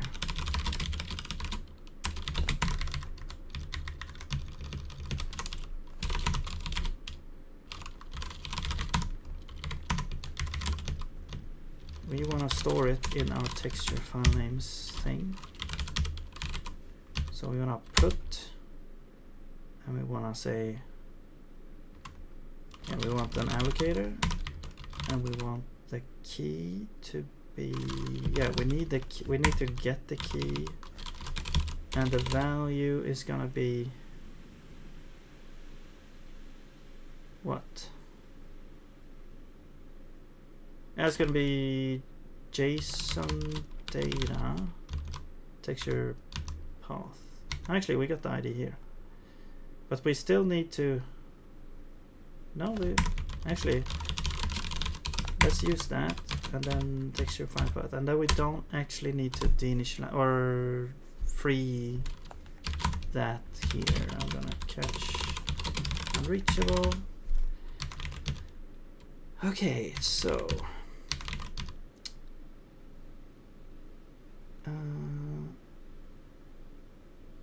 yeah, I was just thinking now for deinitialize.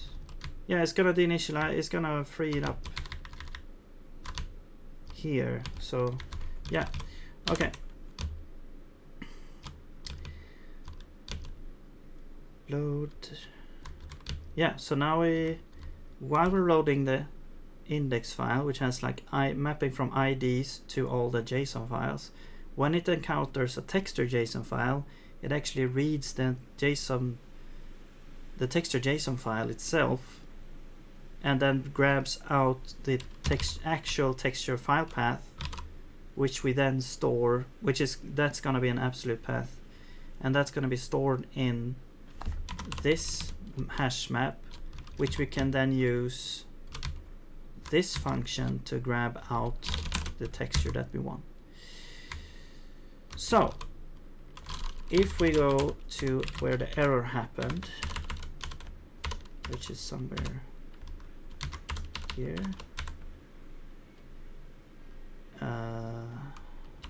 what's this? Oh no, where's the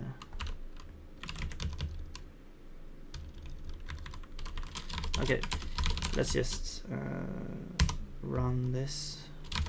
Oh, we got some compiler errors. Oh, we need the allocator also here.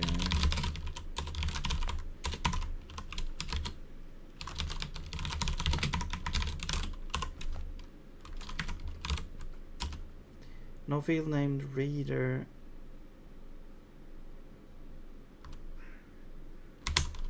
What?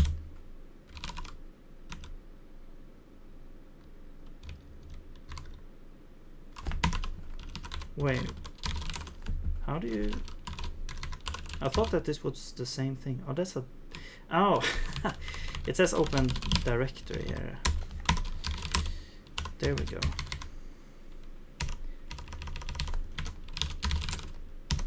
Okay, yeah, we're trying to read a file. All right, now let's see what error we get here.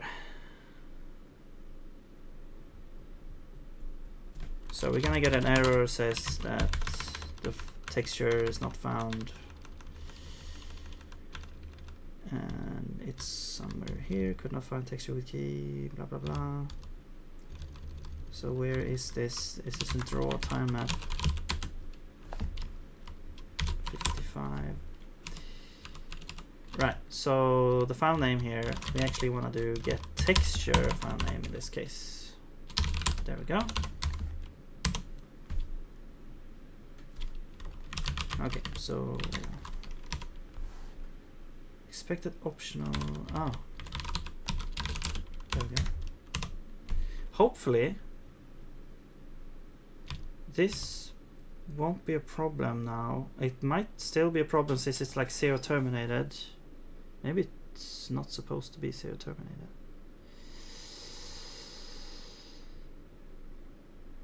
Oh, it doesn't need to be zero terminated. Okay, okay.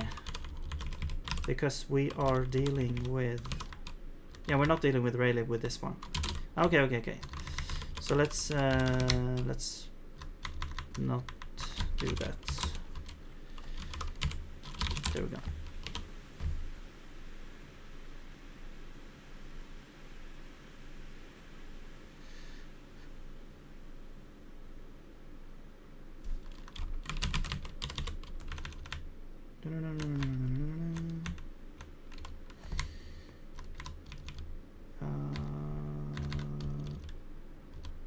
Wait, what's happening? Cannot find texture with key.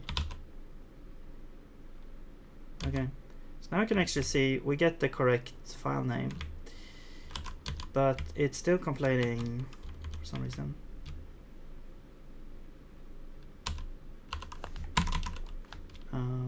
Are we not loading that file name?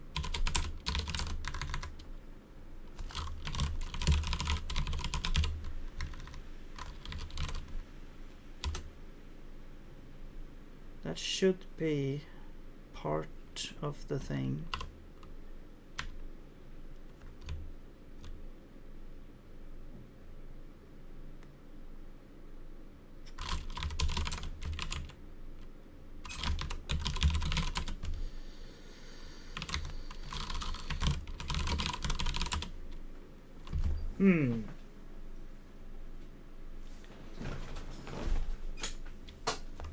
Oh, is it because we're loading the thing with before? Okay. Wait. Here. Yeah. We need to load the textures before, or no, wait. No, that does make sense.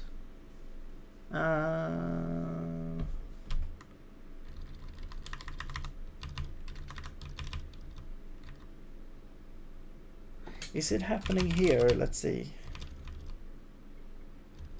Level.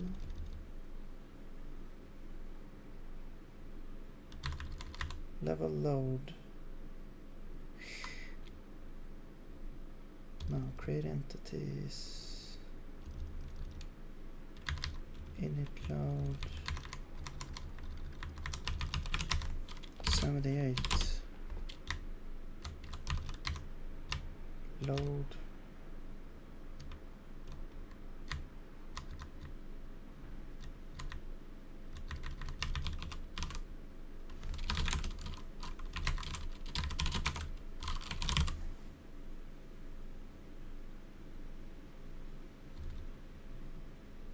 Wait. Yeah. So we're doing initial load first and then load. So that makes sense because in initial load we actually create all the things. We load the asset index here.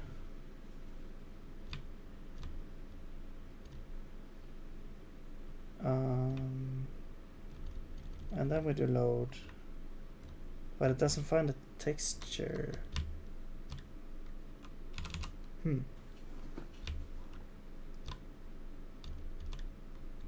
Okay, let's do this.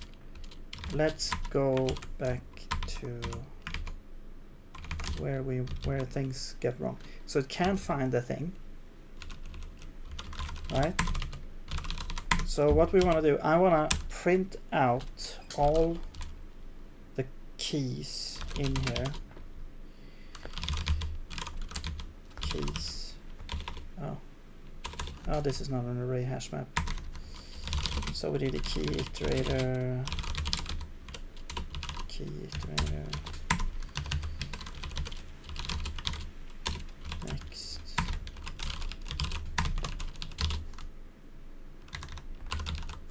This needs to be a mutable. So we get the key here. Well, this is the, let's call it K.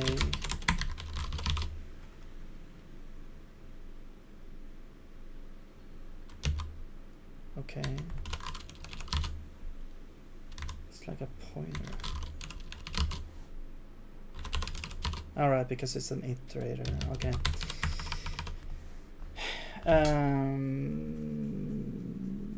In case you wanna like change the content, I guess. Isn't that weird? Then you have to update the index, right? Okay. But anyway, so do we need to deinitialize this actually? No.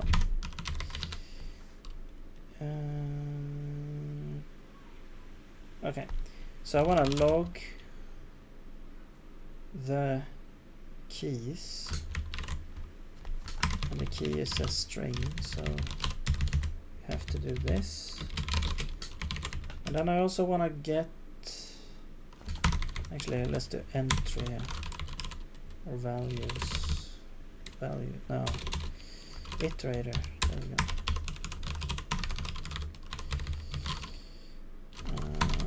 I don't know what to call it, entry, yeah. So this would be entry and key pointer.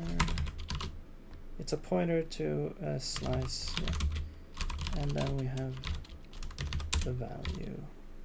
Oh, this is a texture.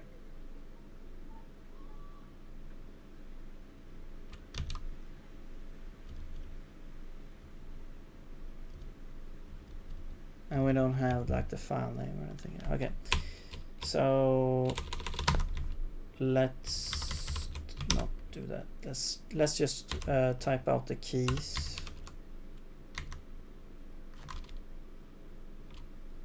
Okay.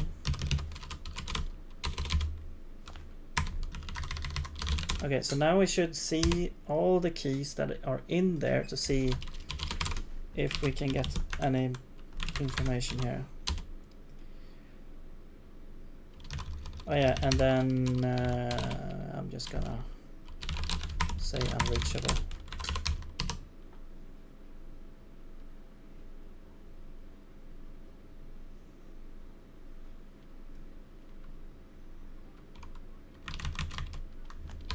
So could not find. Here's all the keys. Oh. So the keys are stored like this. So why am I trying to get...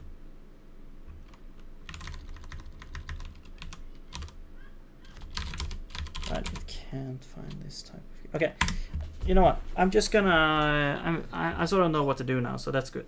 I'm gonna refill... No, wait, I'm not gonna refill my coffee. I don't have more coffee right now. Okay, never mind. Let's just continue. I had that on my mind, so I was like saying it a couple of times now, and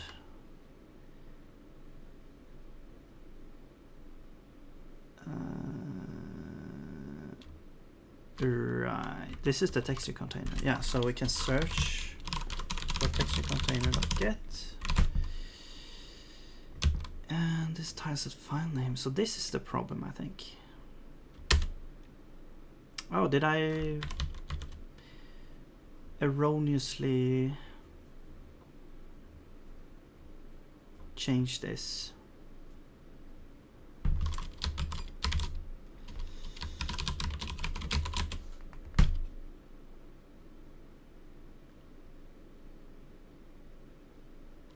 Okay, this doesn't help.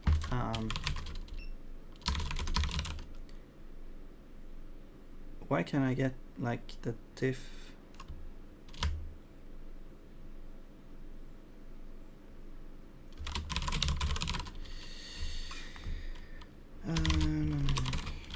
I think if we do this,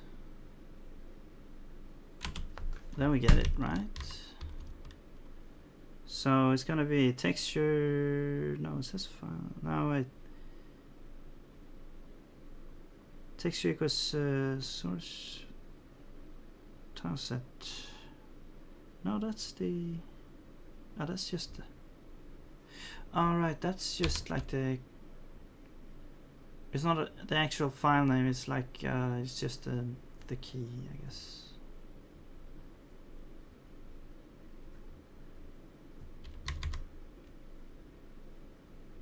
Okay, but then we just need to get the base name of that tileset key is gonna be. Oh wait, but I think we already have that. That we can already level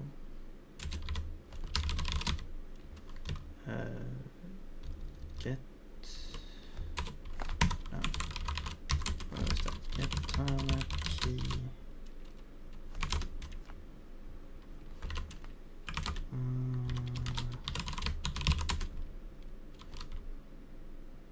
Oh, but we don't have game. Why do we need game? Oh, because we need the game here. Okay, let's make a new one called like get time up key from file name and file name. Yeah, so it's just like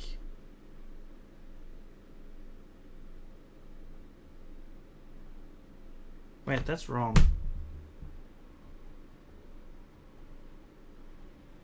It's also without the extension. How did this work before?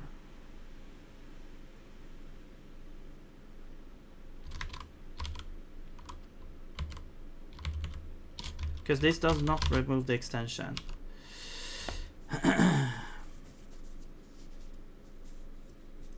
And if we go to like textures textures, the key does not have like .png in it, so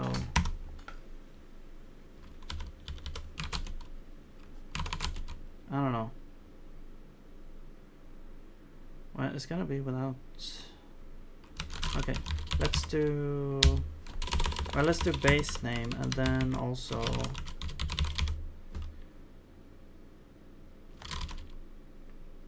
what is it? It's slice 2, I think. Yeah, slice 2.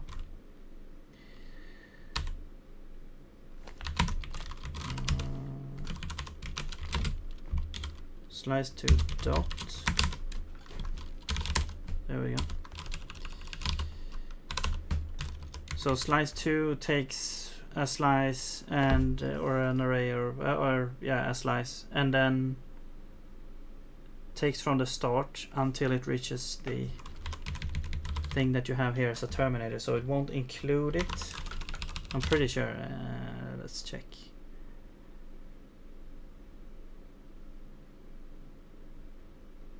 First occurrence of end.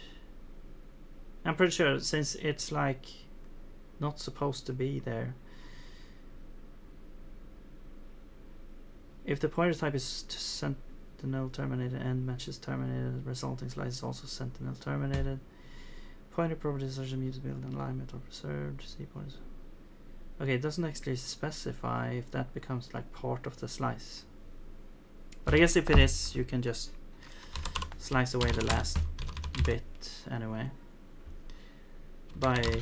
You can do like this. Well, actually, I don't think you can do that. I'm not sure, actually. Anyway. And let's also do this now. So get time map from file name, and then we just pass that there. So that would change this a little bit, but I don't think, I think the only place which we actually use this is here. That's the time map key.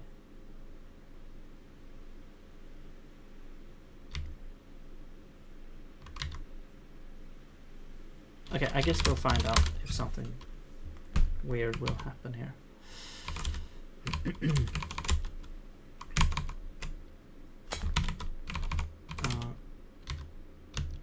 Oh, the tile set key.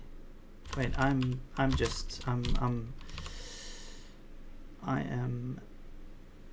being super stupid here. Tile set key.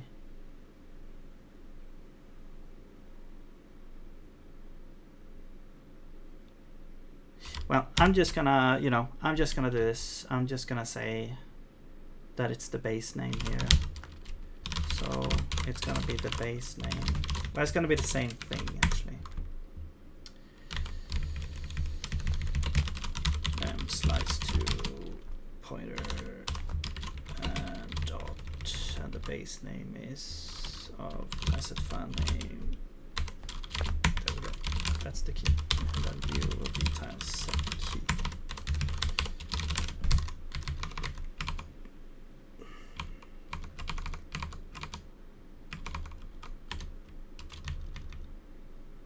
I guess we can keep this, whatever. But it's gonna be different. Well, let's see what happens.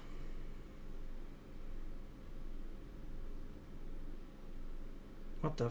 Okay, I was not expecting it to just work there. Okay. It feels weird.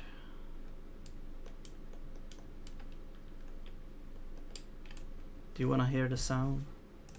I'm not sure if it's like louder or... Let's like lower it a little bit maybe.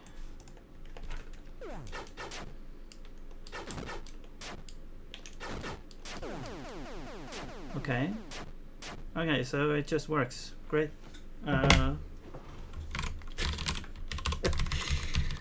Okay. Great. Well, we're not done yet though, because I believe if we just want to transition now to the next scene, it's gonna fail. Well, let's try transitioning to this side first.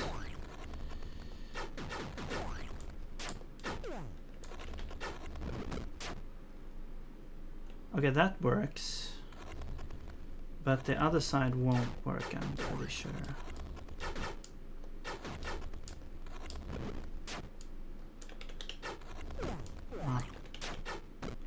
Yeah, this crashes because this has the new entity types. So we have to fix that as well. Why isn't it exiting out here?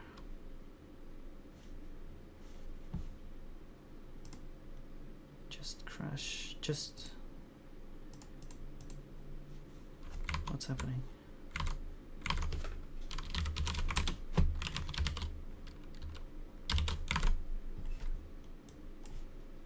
Come on. There we go. Not sure why it takes like a huge amount of time sometimes. Maybe it was producing some sort of report or something. I don't know. Could not find entity type. Yeah.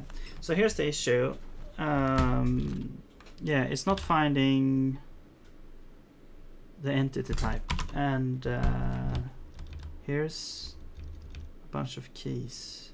Oh, the keys are actually... Oh, so we actually did have something here. Okay. Existing keys. Where are we doing this?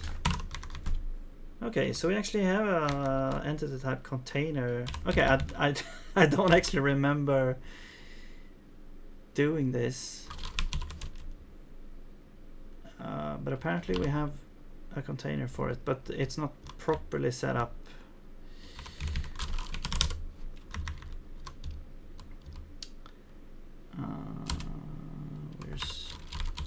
Here's the load thing for that. So okay, let me just explain here. So what you can see here, let's see, it's saying it can't find the entity type. So before we stored it as like a file name, now we're storing it as an ID, and we need to reach into a file that keeps track of all the IDs basically and maps them to the actual file name. And that's the asset index that we've been working with. So here's the existing keys. They are now file names, but we need to change that so they are actually the keys instead. Yeah. Well, I mean the ID.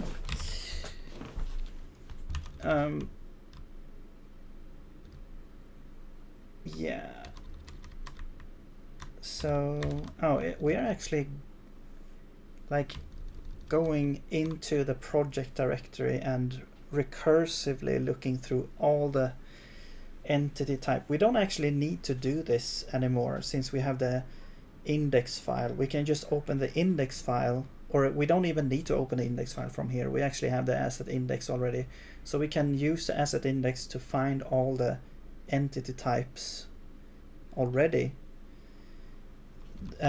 from there that's stored in memory, and we can open each entity type from there. So I think what we want to do is we want to move this thing out into a function which is like load entity type or whatever.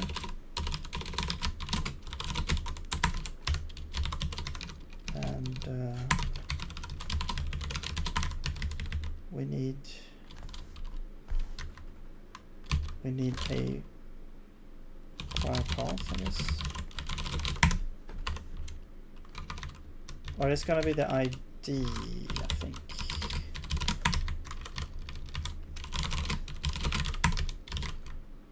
And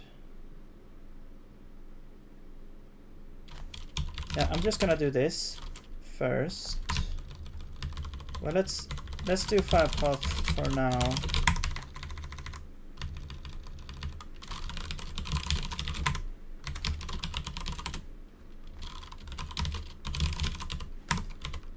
Okay.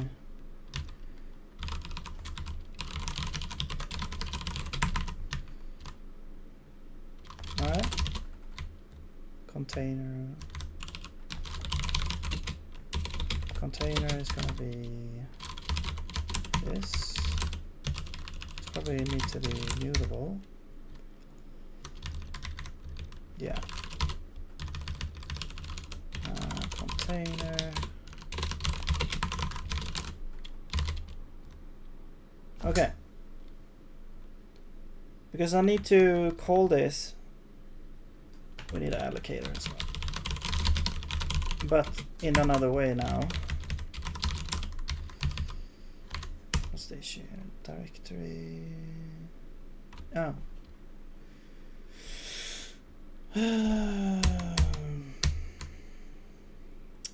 Wait, so how is this gonna work? We're not, well, we are gonna get, no, because it's gonna be an absolute file path. So we don't need the directory, we need to, we're gonna, actually, you know what? Let's do this correct from the start. We'll get the ID. We're gonna need the asset index as well.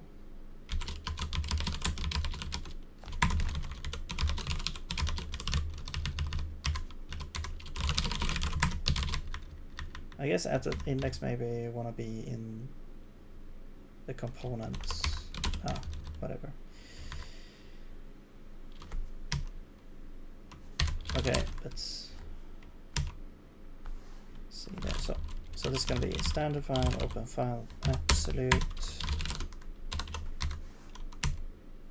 and we need the file path. So file path, now we can just say asset index get file path or file name or whatever ID, and if it doesn't exist, we are going to say just unreachable.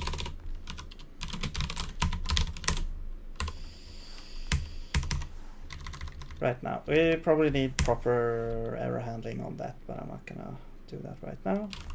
Okay, we need the allocator, we need asset index. We can actually get this, all this here.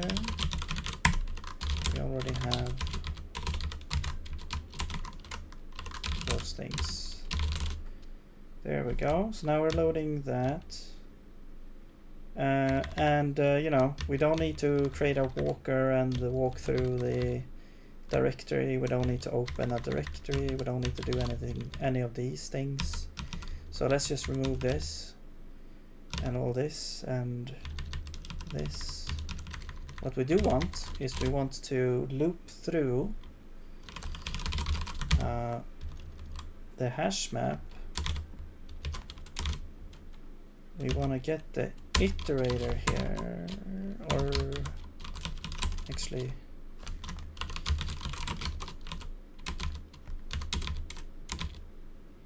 no, we want to get like values, yeah, here, and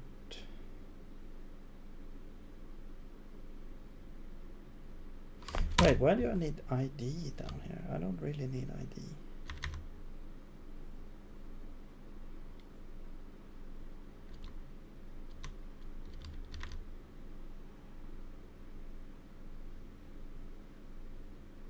Yeah, I'm gonna get, I don't need asset index here. I'm gonna get the file path.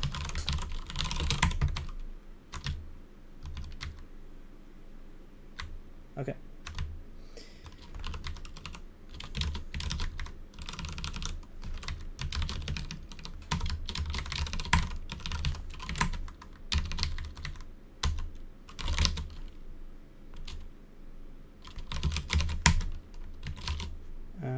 this is the file path.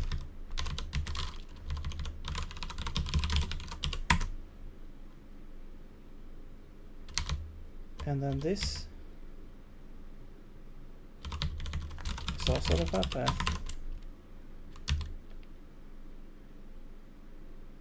So we're looping through all the files that we have, all the assets that we have. We are checking if they are entity types, and then we load that entity type. Right? No.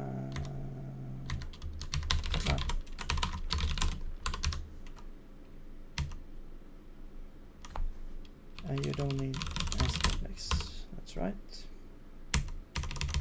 There we go.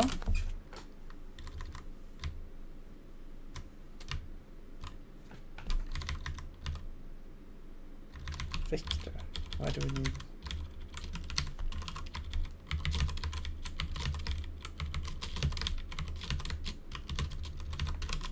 I don't need this. Okay. Right. And okay, so now we're iterating that without like recursively looking through the entire project directory, so that's good. Now when we load the entity, we're doing some wacky stuff down here. So we're loading the entity type and we're producing some sort of key here. Now, I'm not sure about this key. This key is wrong. So we don't need to allocate a key. That was how we did it before. Now the key is the ID. So we actually do need ID. Okay. Let's get this back. And ID. So the ID is gonna be, we need to get the index and we need to get the keys. That's the ID. Okay.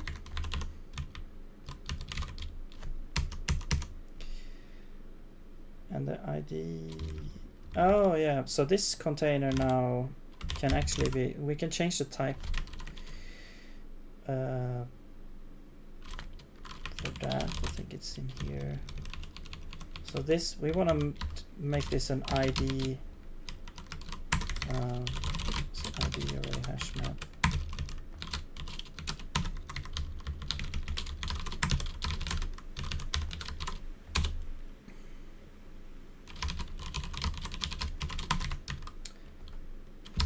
Okay, I just need to check what was this before. No.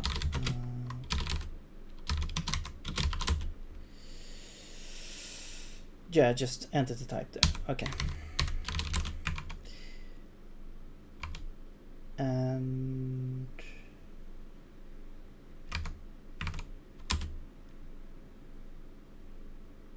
okay. Now this error disappeared. Okay, here we go. This one is actually, we can do dot empty now. There we go.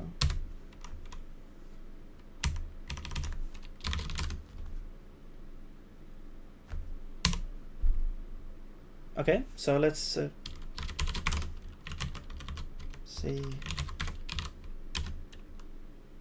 Okay, so now we get some now we get some like inconsistencies here. So we actually need to like say dot map, I think, or hash map dot map, or no, just map, and that's like the underlying hash map that you need to access, because I'm not gonna copy all of those functions and put it into that, although it would be convenient, but I'm not gonna do that.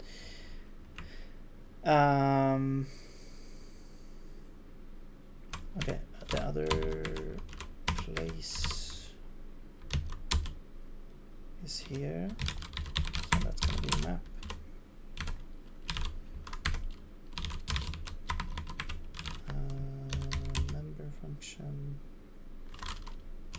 Right, now we need allocator also here.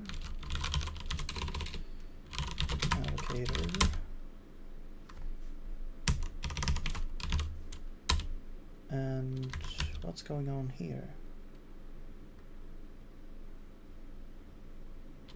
Yeah, this should be... Oh, okay. So now we change the type here to UUID and hope that it won't be a huge amount of stuff that we need to do.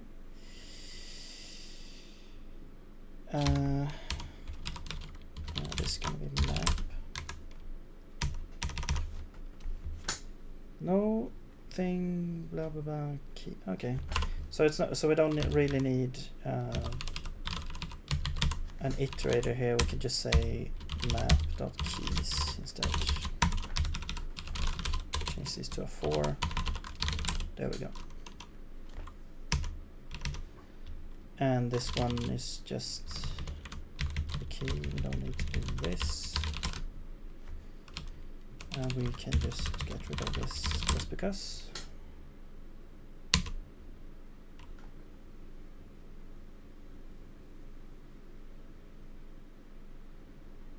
Okay.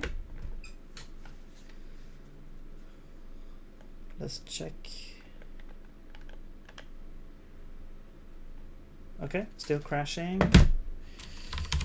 Let's see what's going on.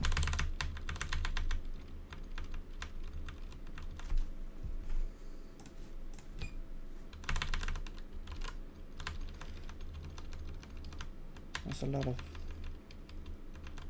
lot of things happening here.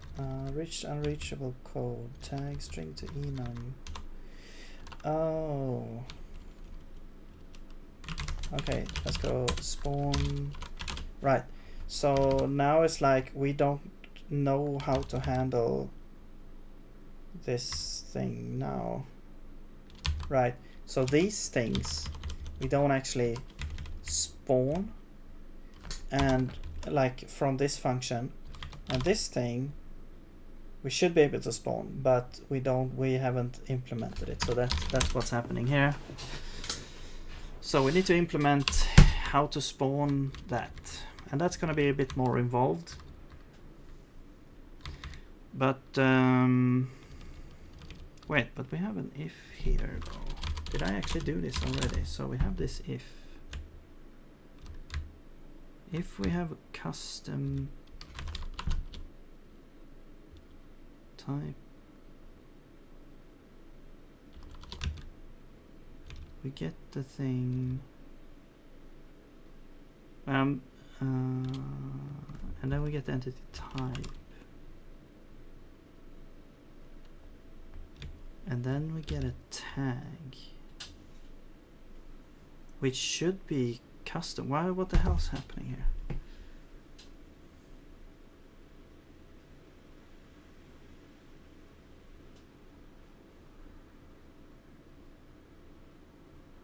Oh, we're doing string to enum on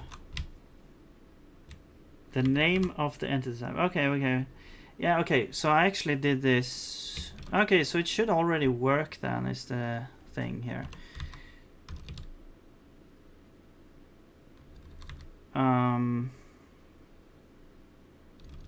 Oh, because we don't have... Oh, okay. I think I know what's going on. So in the old code, we had... okay, so I'll just go from the beginning. So yeah, the entities that you spawn like monsters and NPCs. So we have this like union enum, which is like these tags here: cleat, mossing, staining, and all this. And in the data, they were stored as these strings, basically. But now we have in the editor, you can define like your own custom entity types.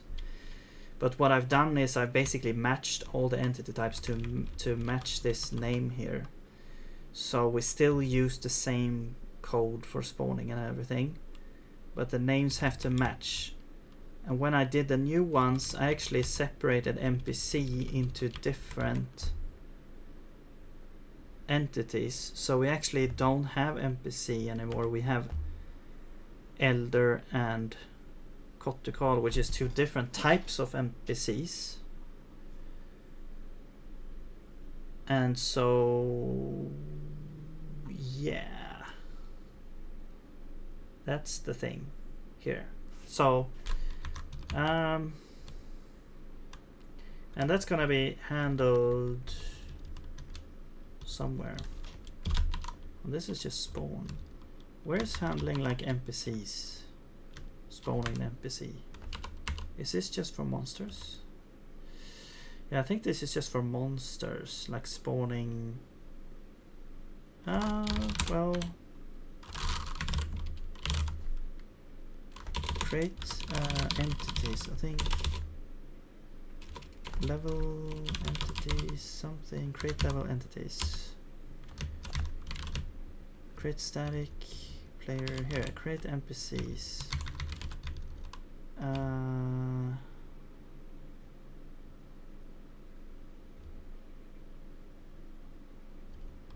Okay, so we're going through all the entities here, and we are then create NPC. Okay, so we're using this instead, a special function for NPCs here. So we're not using that. So the issue is rather in the spawn. This actually doesn't handle NPCs. So I think what we'll do is, if this becomes null, we will fail silently, I think. So we will say log debug did not find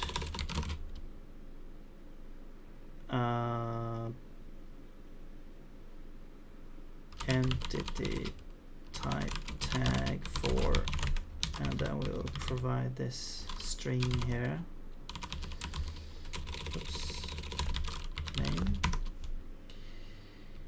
And then we simply return, I think.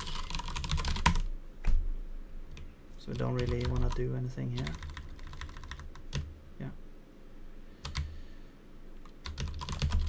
Okay, so this should fix that issue. However, the NPC thing won't work anymore. We won't get any NPCs spawned, so we have to fix that.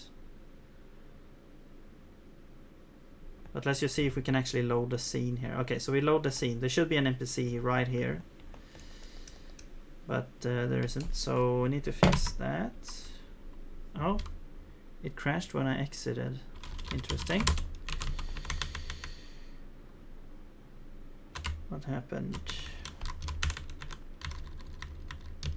And here you can see this error that we get here for the new types of NPCs or entities. Attempt to use a null value. Okay.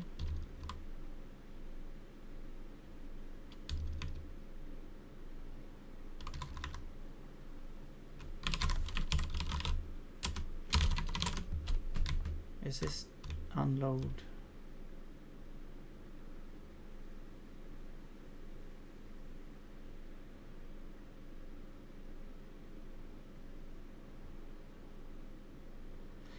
I mean, I guess if it's not there, then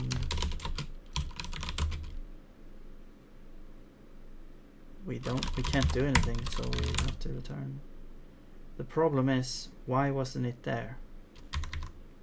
Was it because we unloaded already? Yeah, that doesn't feel good. Let's just keep it like that, and we'll see.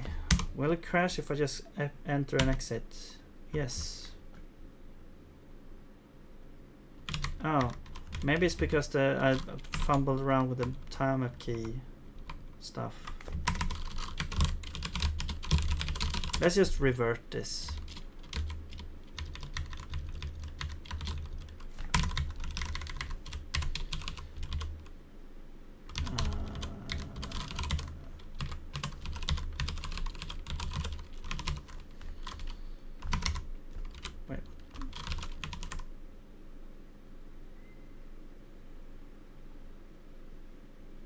Where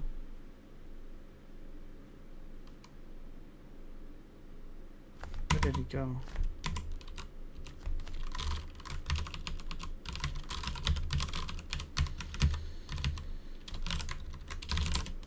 And we don't do the slice 2 anymore.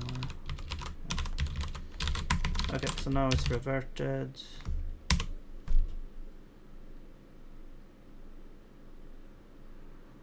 Because I was like, the key, yeah, okay. I thought that was like the texture key first, but it was wrong. Okay, we still get some error here. Still the same thing.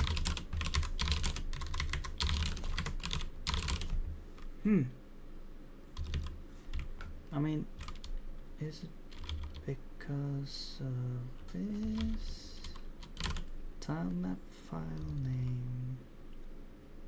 That should be like the file. That should be like the top.tilemap.json. So the base name shouldn't change.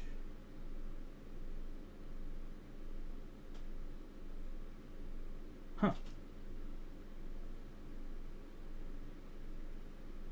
Okay, maybe it was something else that changed as well. So I guess if this function is used to both, like get tilemap key, if that's used both for like generating a tile key and tilemap key and also matching later, then of course it's gonna work whatever you choose to have here, as long as it's like consistent. But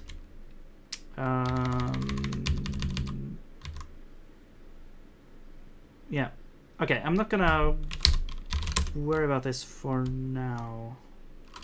I'm gonna try and fix the NPC stuff first. Now where are we doing that? Here. Create level NPC or entities, and here's the NPCs. Okay. So we're going through all the entities and we're checking if the entity type is NPC. Well, if it's not NPC. But what we want to do is we want to also check for custom types. So I'm gonna say if the type is custom,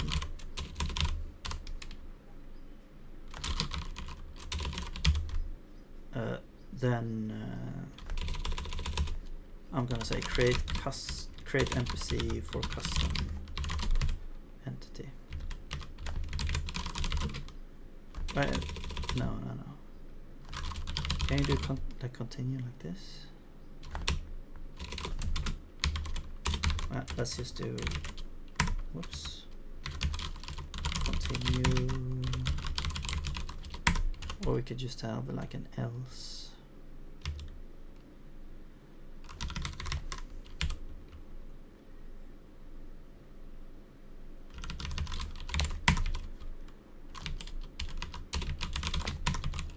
Else if it is NPC, we do this. We don't need to continue. And create NPC.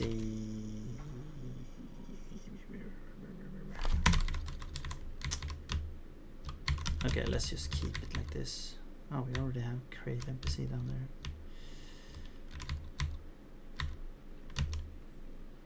So ID, oh, that's okay. So we basically need to call this function, but we need to know which type it is, and that's just gonna be the entity type. Yeah, that's just gonna be this entity type custom. But that's a no, wait, that's, oh,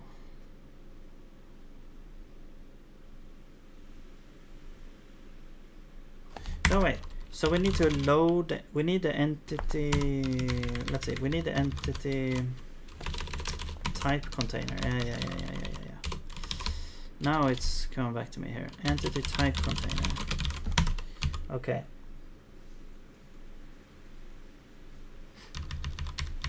And then we need to get the entity type here. Map get. Okay, now for some reason. Oh, that was why the LSP stopped working, but because I have PTSD by now for this LSP here. But anyway, and the key is gonna be entity type custom dot. No, that's the key. This is the key. Yeah. Okay, and we get that. If we don't find it, I'm just gonna log an error saying could not spawn NPC with type something.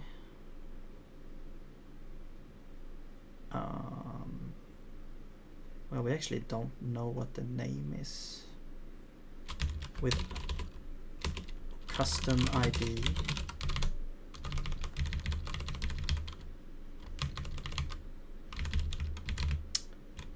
Could not spawn, could not find NPC with custom ID. Could not find entity type.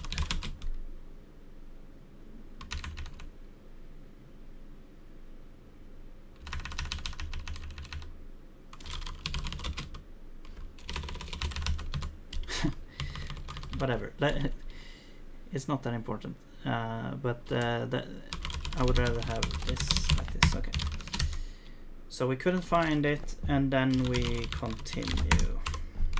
Okay, so at least we get a message saying that. So once we have the entity type, we can use it here,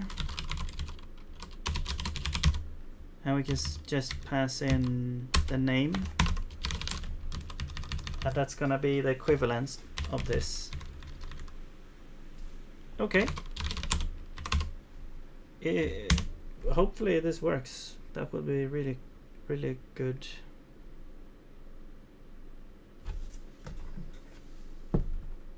Oh, there we go. It works.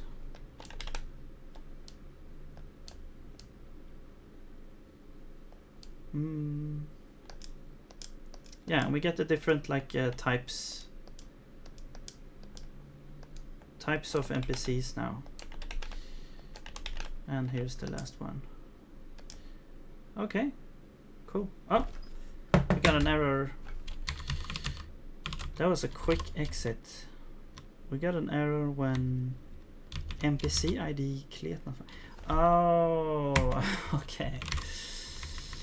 So of course it doesn't have to be an NPC.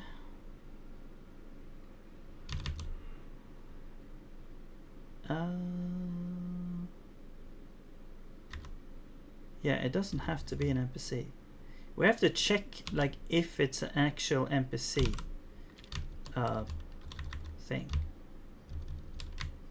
So where do we have that? Oh, we're doing this sort of lookup here. This should probably be like a ID.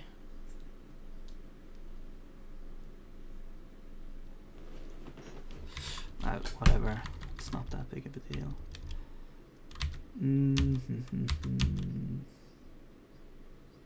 Okay, so we're looking in this thing. Right, so we're looking in here. So we're checking, okay, it doesn't exist here. This is the elder. This is the Kottefolket. So these are the different like NPCs that we have. And so it's gonna be like a key in this sort of object maybe. Yeah, it's gonna be this, like a tag of this. Or yeah. So we could grab this and check if we can convert a string to this. And if we can, then that's an NPC. If we can't, then it's not an NPC, so we just skip that one. Yeah, so we need to make this public. We could also, actually what we could do is we could have a convenience function.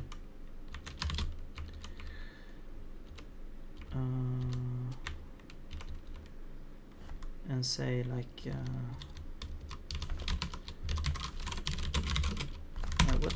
what is this NPC init? Yeah, is NPC key or ID or whatever we call it, NPC key. Yeah, NPC is NPC key, NPC key, and this is kind of funny because it's just a string. We're passing in an NPC key and checking if it's an NPC key. But yeah, so I think you can simply do string or wait, enum. Is it meta? It's meta string to enum. The enum is NPC field enum, and the string is just the key. And if this is null, well, it's gonna be like this. If it's gonna be not equal to null.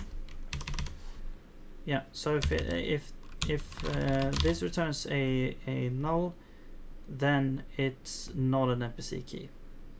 If it returns not null, then it's an NPC key. Okay.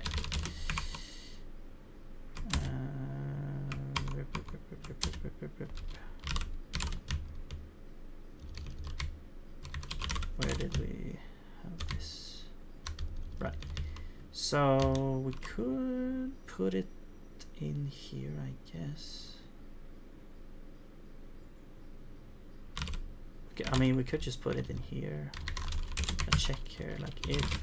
I mean, we could put it in there also, I guess. But here we're creating an entity, so okay, let's put it here. So if NPC init. Well, actually, no. We should probably put it here. We're gonna assume that we want to create an NPC if we call this function, and if this is wrong, then it's probably gonna be like an error. We want to have an error instead of just silently ignoring the thing. So here is like, yeah, it's custom, but we don't know if it's an NPC or not. So if it is an NPC key,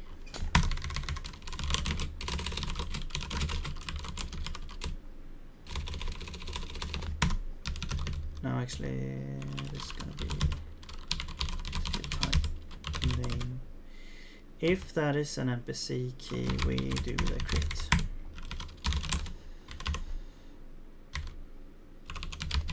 Or we say if it's not. Okay.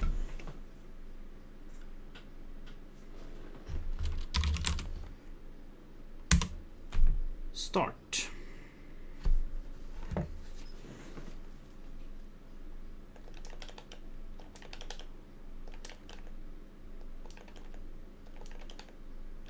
Oops.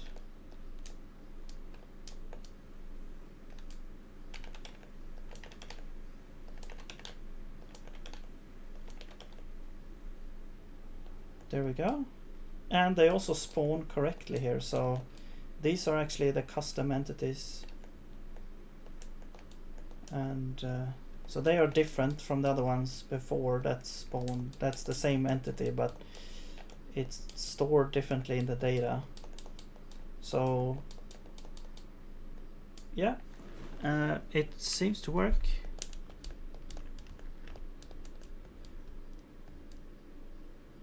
And there's nothing here. Let's check out. Yeah, we still have this crash when we exit. Let's check out this. I enable the sound for it there. Let's check out if. Oops. I need to get better. Get into the game a little bit more. Yeah, and then we crashed, and it's like a double crash or something going on. Not sure. Why is it not exiting? It's like sometimes when it crashes, it's like really crashes, and it takes forever to actually exit the program.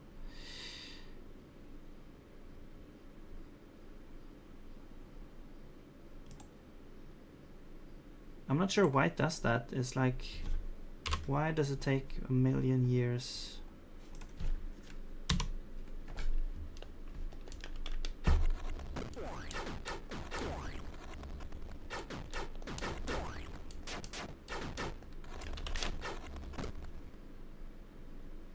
Alright. I'm just gonna go through like the screens here.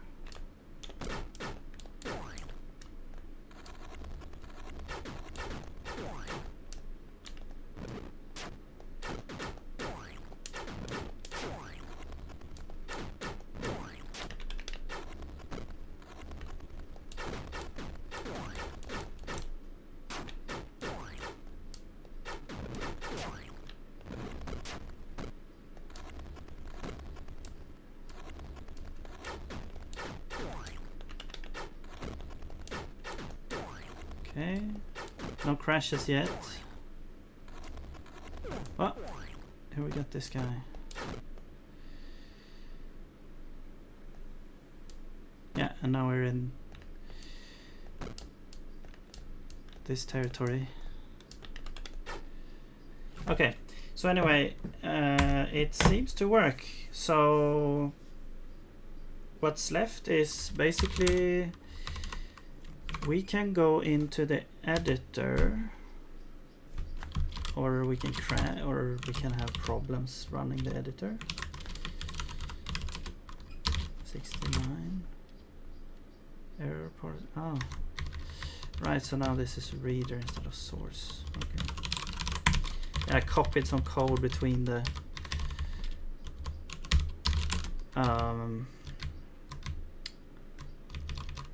what's it called? Code bases, and look what happened. Okay, there we go. So as I was saying, what's left is to delete these old entity types. I wish it would tell me what type of entity it is. Actually, let's add that label maybe here. We can just easily add that label. So let's go to scene layout, entity details, menu details. There it is.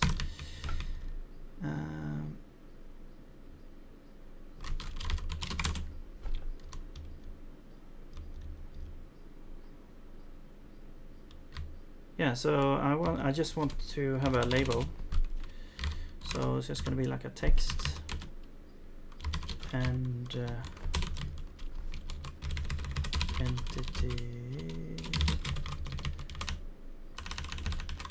and type, and I guess tag name. Do tag name. And we also, I want to do if the type is custom. I also want another text saying custom, and it's gonna be custom dot. Oh, we don't. Oh, we're gonna have to request that thing. So custom entity, well, it's going to be entity type, and it's going to be context request document type by ID is going to be entity type, and the ID is selected entity type custom. There we go. And catch unreachable or else.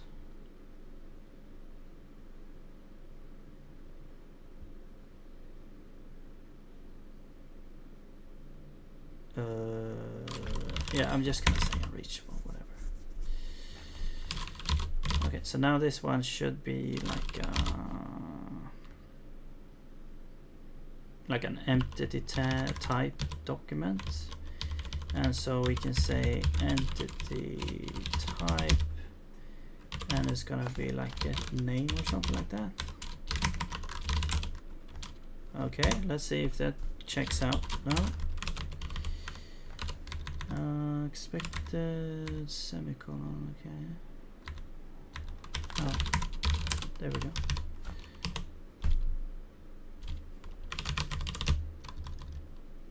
Invalid format. Oh, this should be like a. Oh, this. No, that's a string. Like the tag name that produces a string. This, I'm not sure what this is. Why is it S for type string? Oh, oh yeah, buffer slice.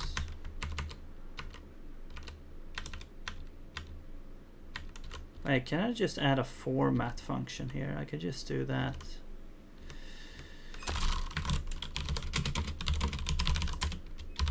Yeah, let's just add a format function.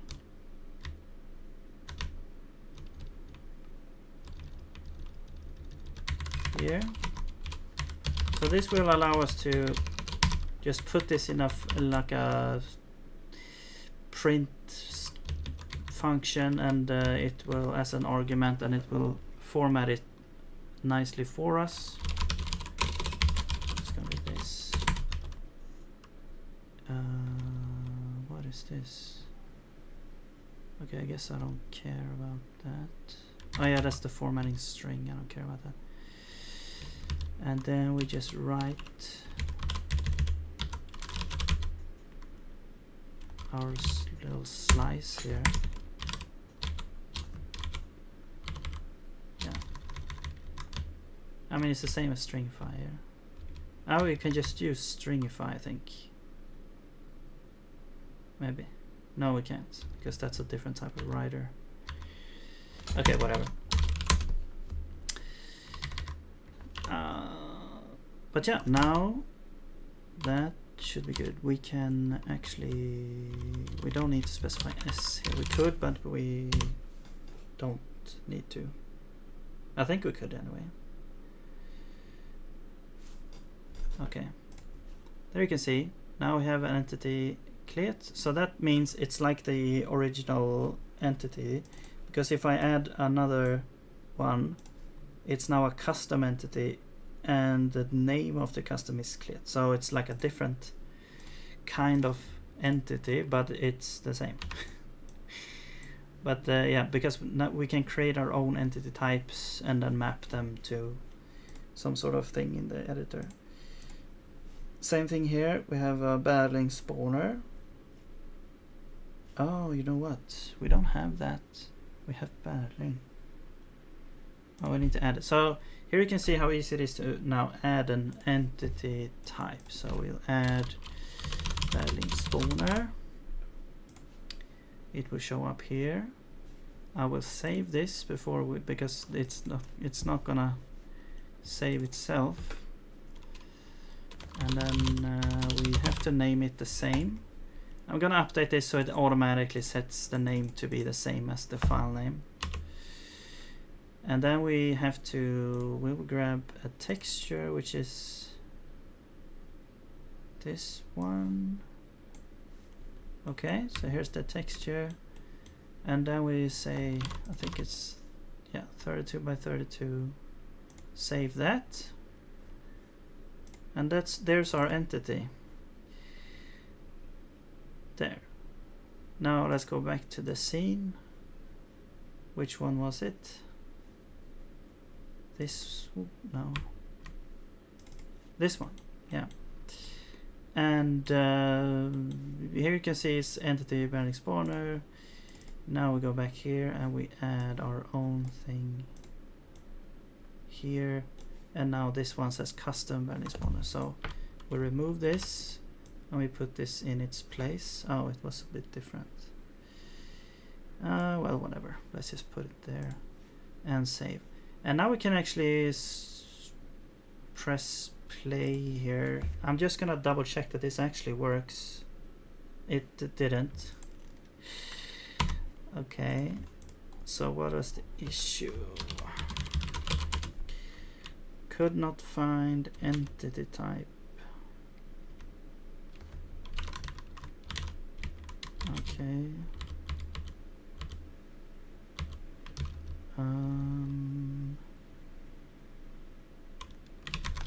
Let's open up this.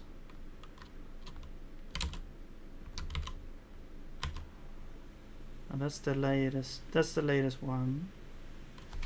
So why is it not finding that? Panicking, yeah. So it looks like it doesn't exist in the keys, which is weird.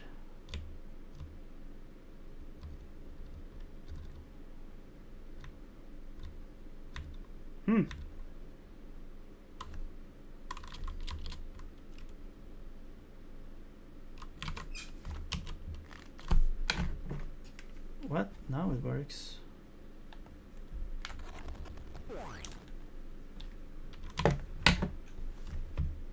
Also, why is the like player hit sound play when they spawn? That's strange. Well, the crash in the end is like, I'm not gonna look into that right now. But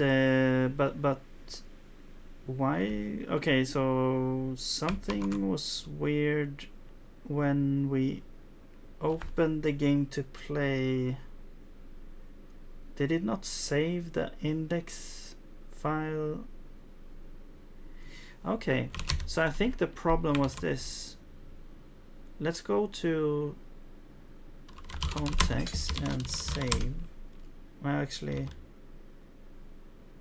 no, but here we actually do. Could not save.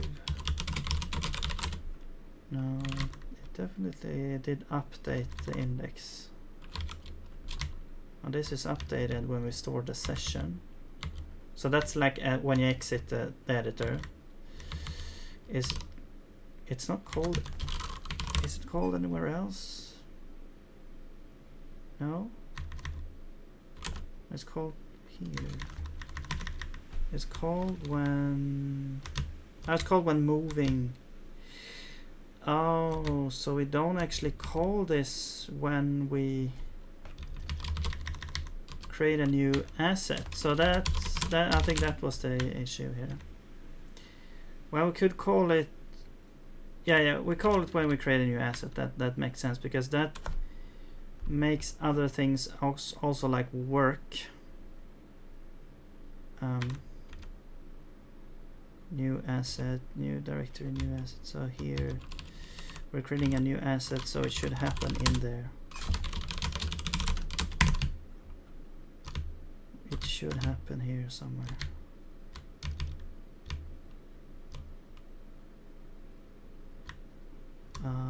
This one. But here we're actually adding in. Oh yeah, we're adding the index, but we're not updating it afterwards to the file system. We don't have this. Okay, we need. Whoops. Need to do this. Could not update index when adding new asset. And the thing is, I mean, we could use relative to, I guess. And it's not that big of a deal. We can just return the content, I guess, or not do anything. We just catch the error and we say that something happened. but we can still like update it later. But it's a little bit alarming that it couldn't update the index. Okay, but it's showing like an error to the user. So yeah, let's just double check if this works now. So I actually have to go ahead and do a couple of things for that. Now what's the issue here? Use of undeclared identifier. Oh, context has to be self.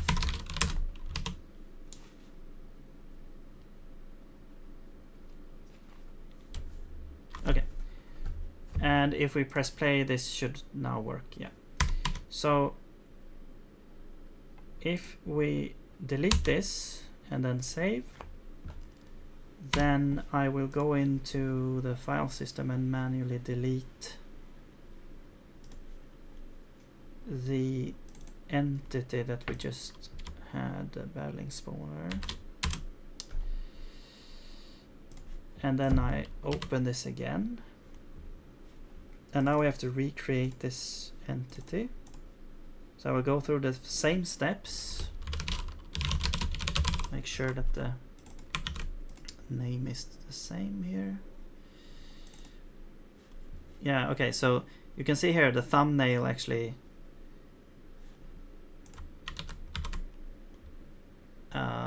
was kept the same, but we still want to add the texture. There we go. Oops. Save. Actually, maybe no. Let's keep it like that. And we'll go back here because the IDs now should be different, right? So now we can add this back and we will save and then play. No, it still crashes.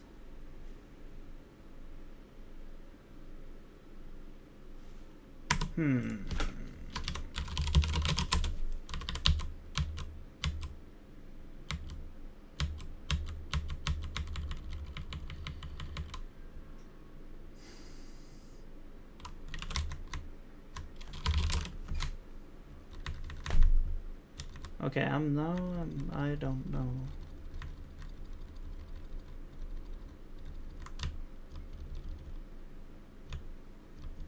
Are we exiting early somewhere? Or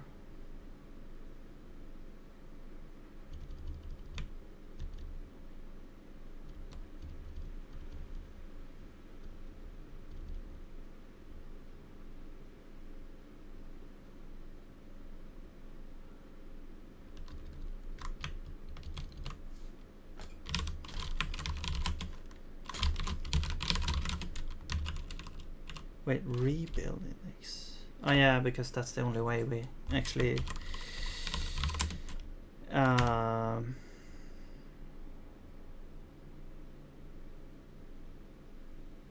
okay, but let's check if we can. Yeah, so now it works because the index, I guess, has been updated. But why?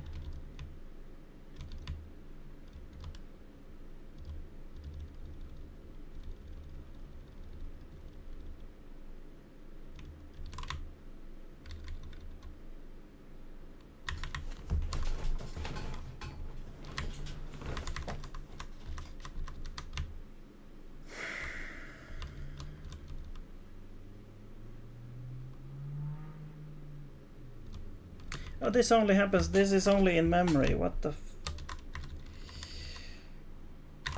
Okay, that's the issue.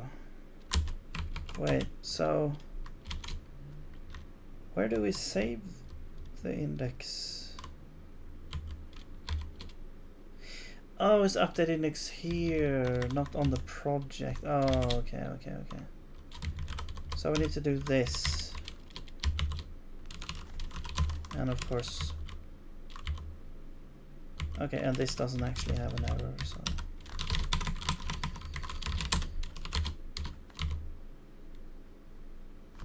Okay. Do I want to go through this again? I guess.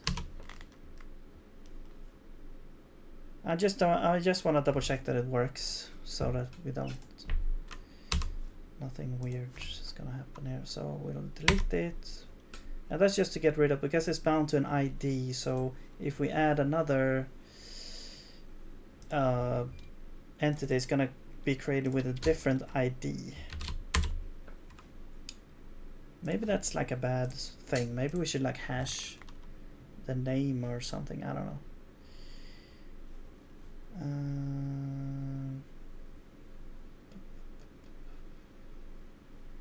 Like the base name of the entity. But then you can just use the base name. Oh, well, whatever.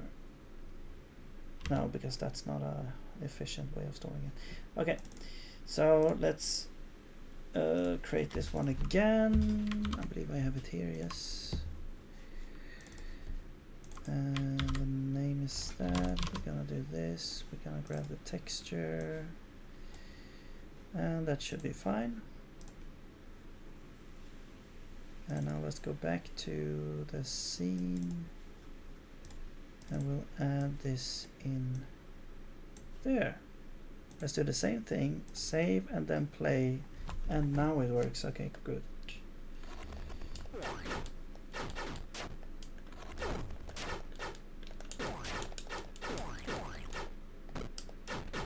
Okay, cool. So all that's left to get this to like the totally in the new system is to replace all of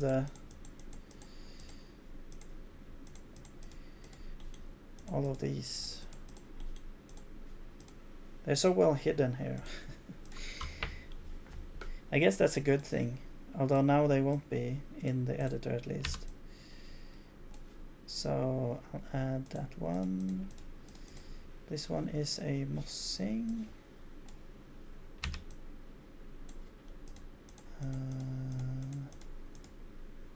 That's one again. One over there.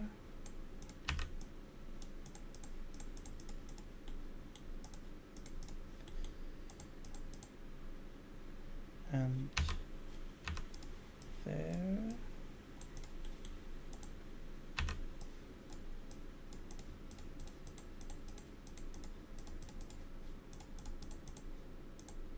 And this is also custom. Okay, so that's all of those.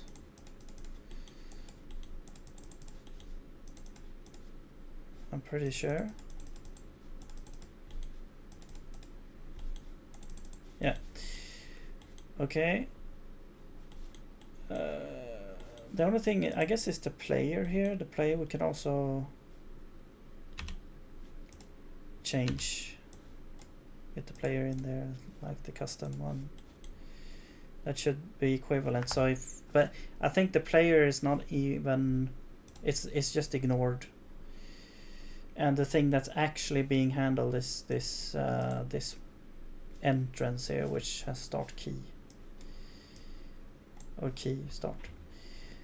Why did it crash now?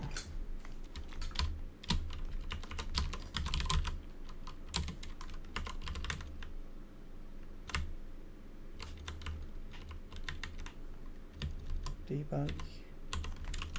I was listing out the index. Drawing texture.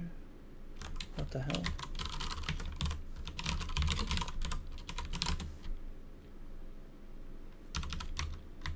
Oh, I think that was like a remnant from a log debug session I had. Like I placed logs everywhere to find where it crashed, and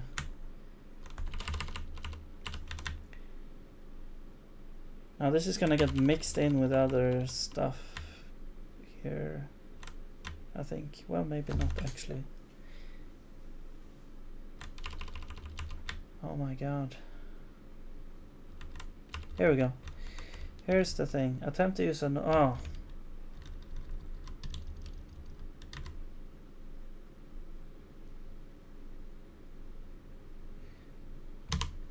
What?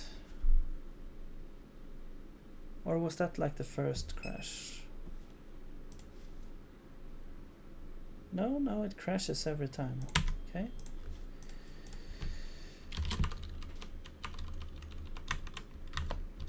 Reach unreachable code. Okay, so there is maybe something wrong with this player spawn thing. It reached over here. Oh, I think I know what's the issue here. So let's go to spawn. So since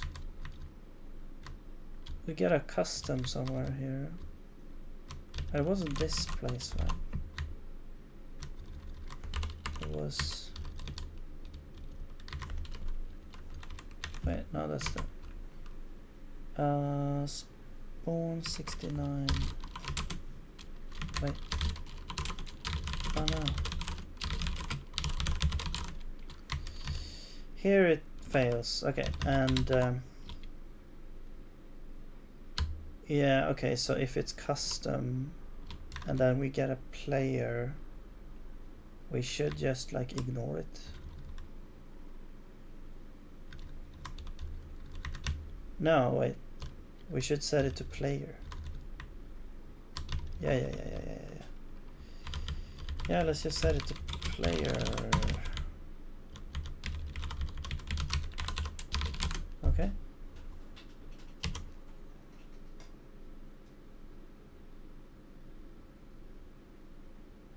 Oh, that's the wrong. No, that okay. That works. But let's do it from here so we see that it actually works from here. Okay. Cool.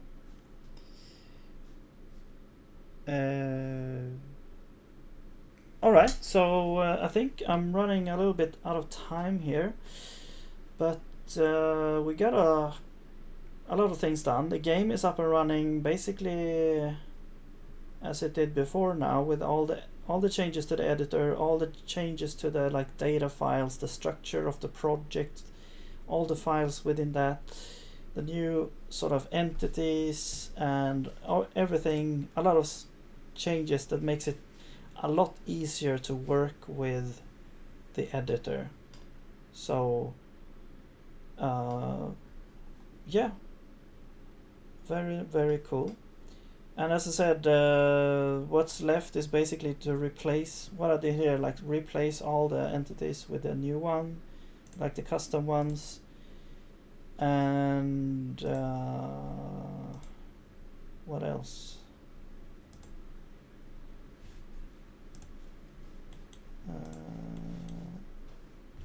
Yeah, I guess that's it, I think.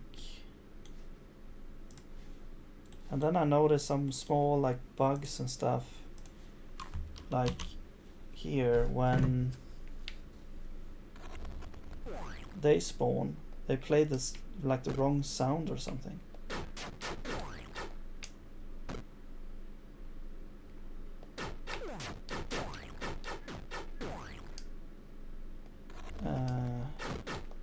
But yeah, otherwise everything seems to work here. So yes, yeah,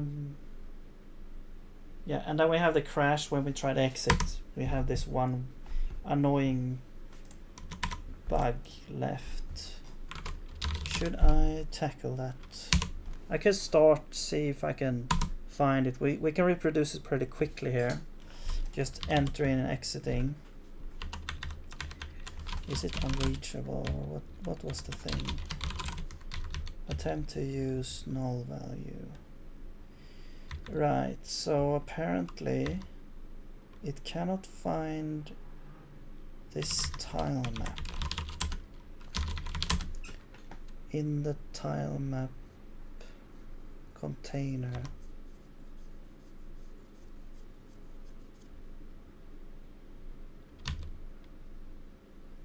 And why is that?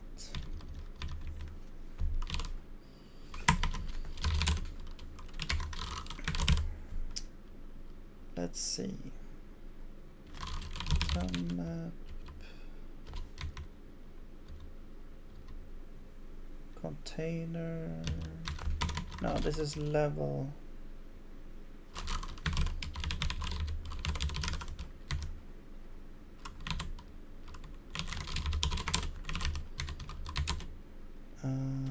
Deinitialize. Wait, from where was it called? Game deinitialize. Here, 18, okay. So it's called from here. Are we unloading like several places? That's weird.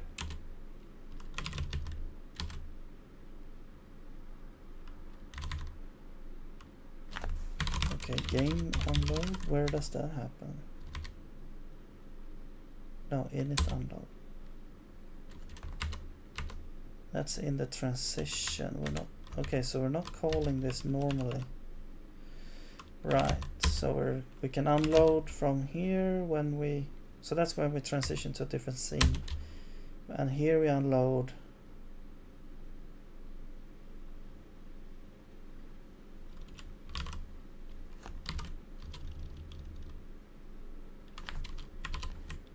time maps. I mean, I guess we'll do this at the end maybe then. It might be that the backing the backing sort of pointer of the time map key gets deinitialized and then it crashes because it's now garbage data there. And I'm worrying a little bit because the scene, there could be like double deallocations happening now. We maybe not supposed to deallocate from the asset incorrect alignment. So I think what's happening here is the thing that I'm talking about, like when we deinitialize the asset index, we shouldn't free the values in here, or should we?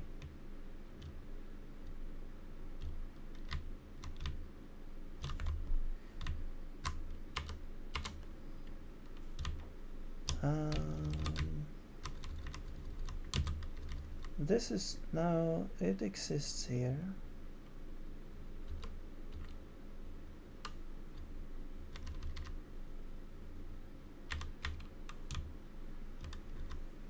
The key,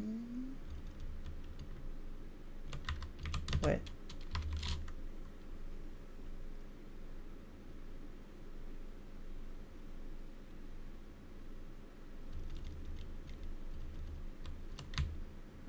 this file name is that stored somewhere else? No, or used somewhere else here. And then we read this thing. I put it in there. So that's totally like encapsulated sort of in this struct. So that should be fine, I think.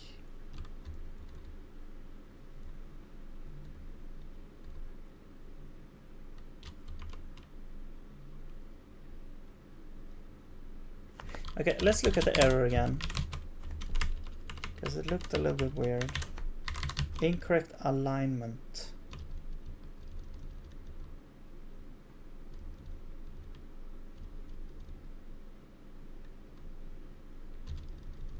From which? Here.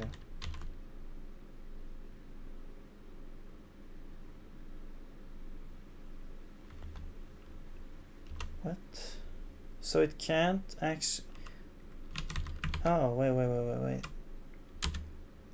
Oh, I need to, okay. I need to put that above here. There we go. Because it's everything relies on the registry basically, so yeah, okay, there we go. Wait, or I mean, okay, there we go. Except it looks like we have a leak, maybe. Oh yeah.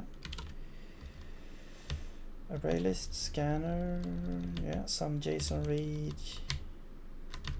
from entity type, okay.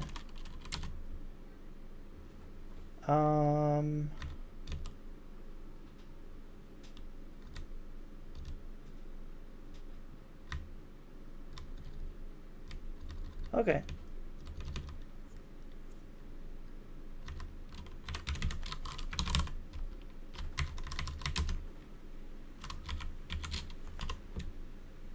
Are we? We are not actually deinitializing this. Okay.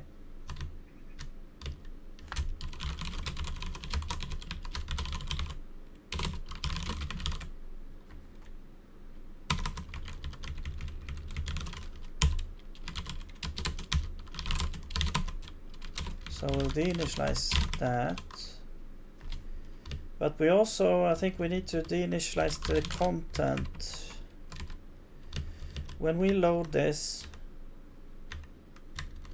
we read a JSON of this guy. This has like 2 things that needs to be freed up.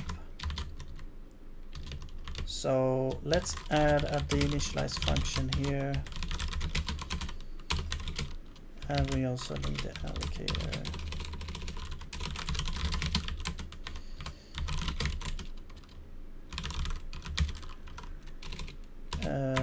And then we just free here.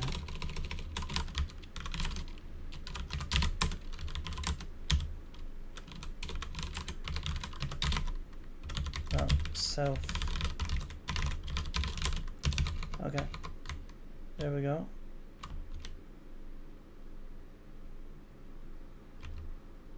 And I guess we could add a convenience function here, like dinit entity types under the registry.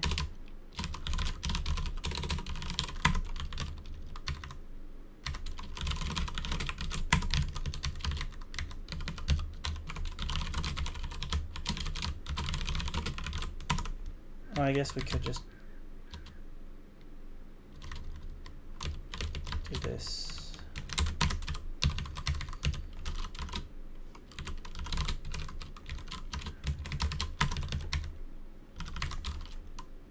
Okay, and then we say for container map values initialize and initialize.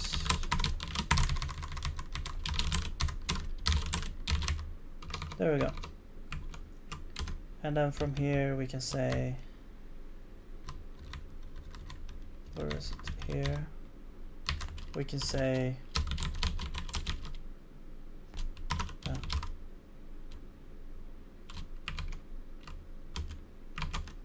that's gonna be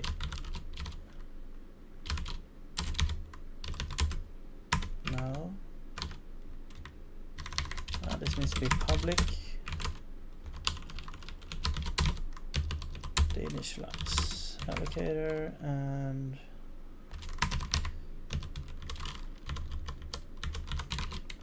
type container. There we go.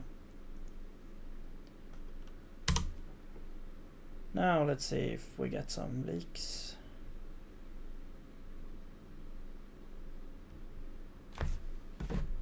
Let's make this spawn a bunch of stuff as well. There we go. We get some leaks.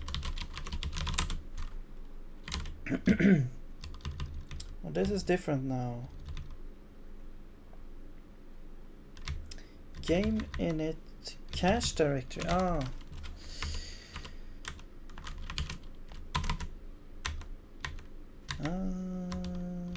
Where do we actually initialize a game? Init project directory. Or is that just set to? No, we're not actually duplicating it here. We should probably do that. Yeah. Duplicate.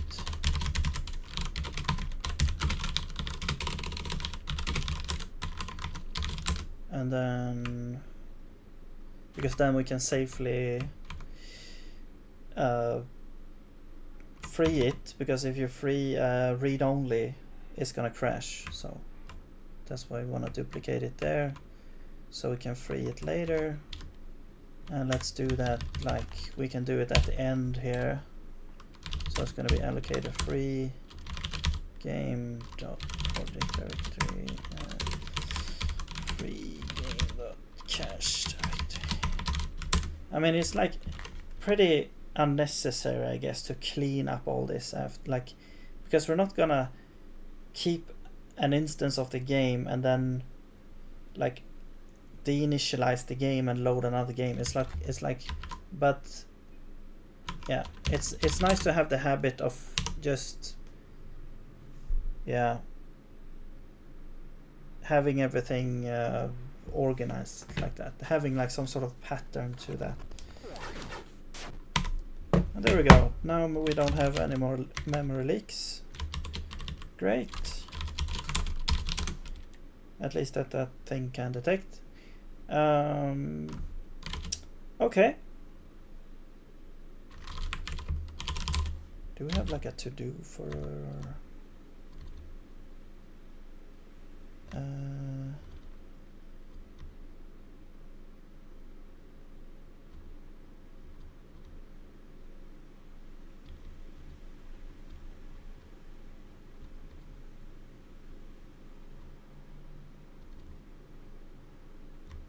I haven't been in here for a while, so I'm just checking around a bit.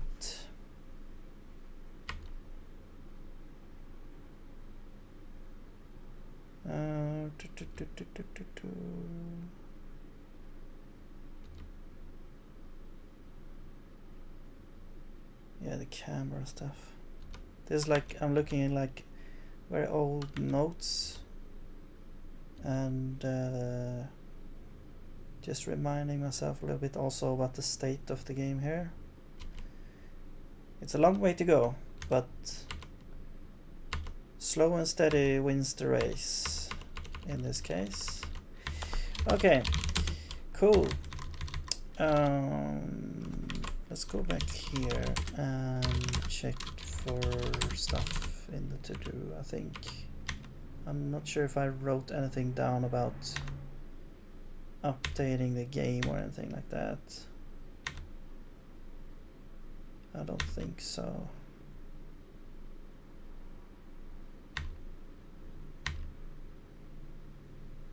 What's this? Animation, yeah.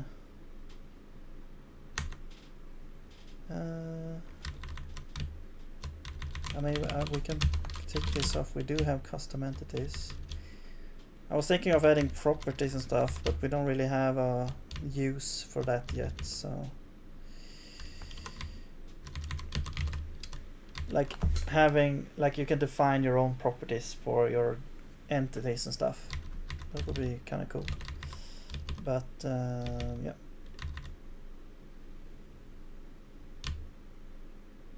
Yeah, okay.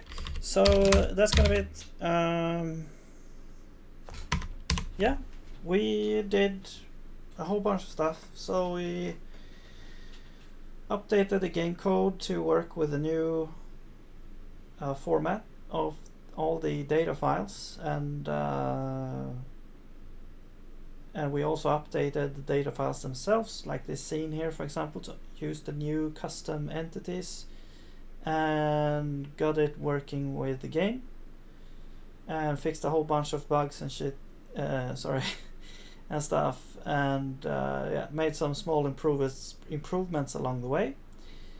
So yeah, very nice session here, but that's gonna be it for this time. We're out of time here, so hope you have a nice day, and I'll see you later.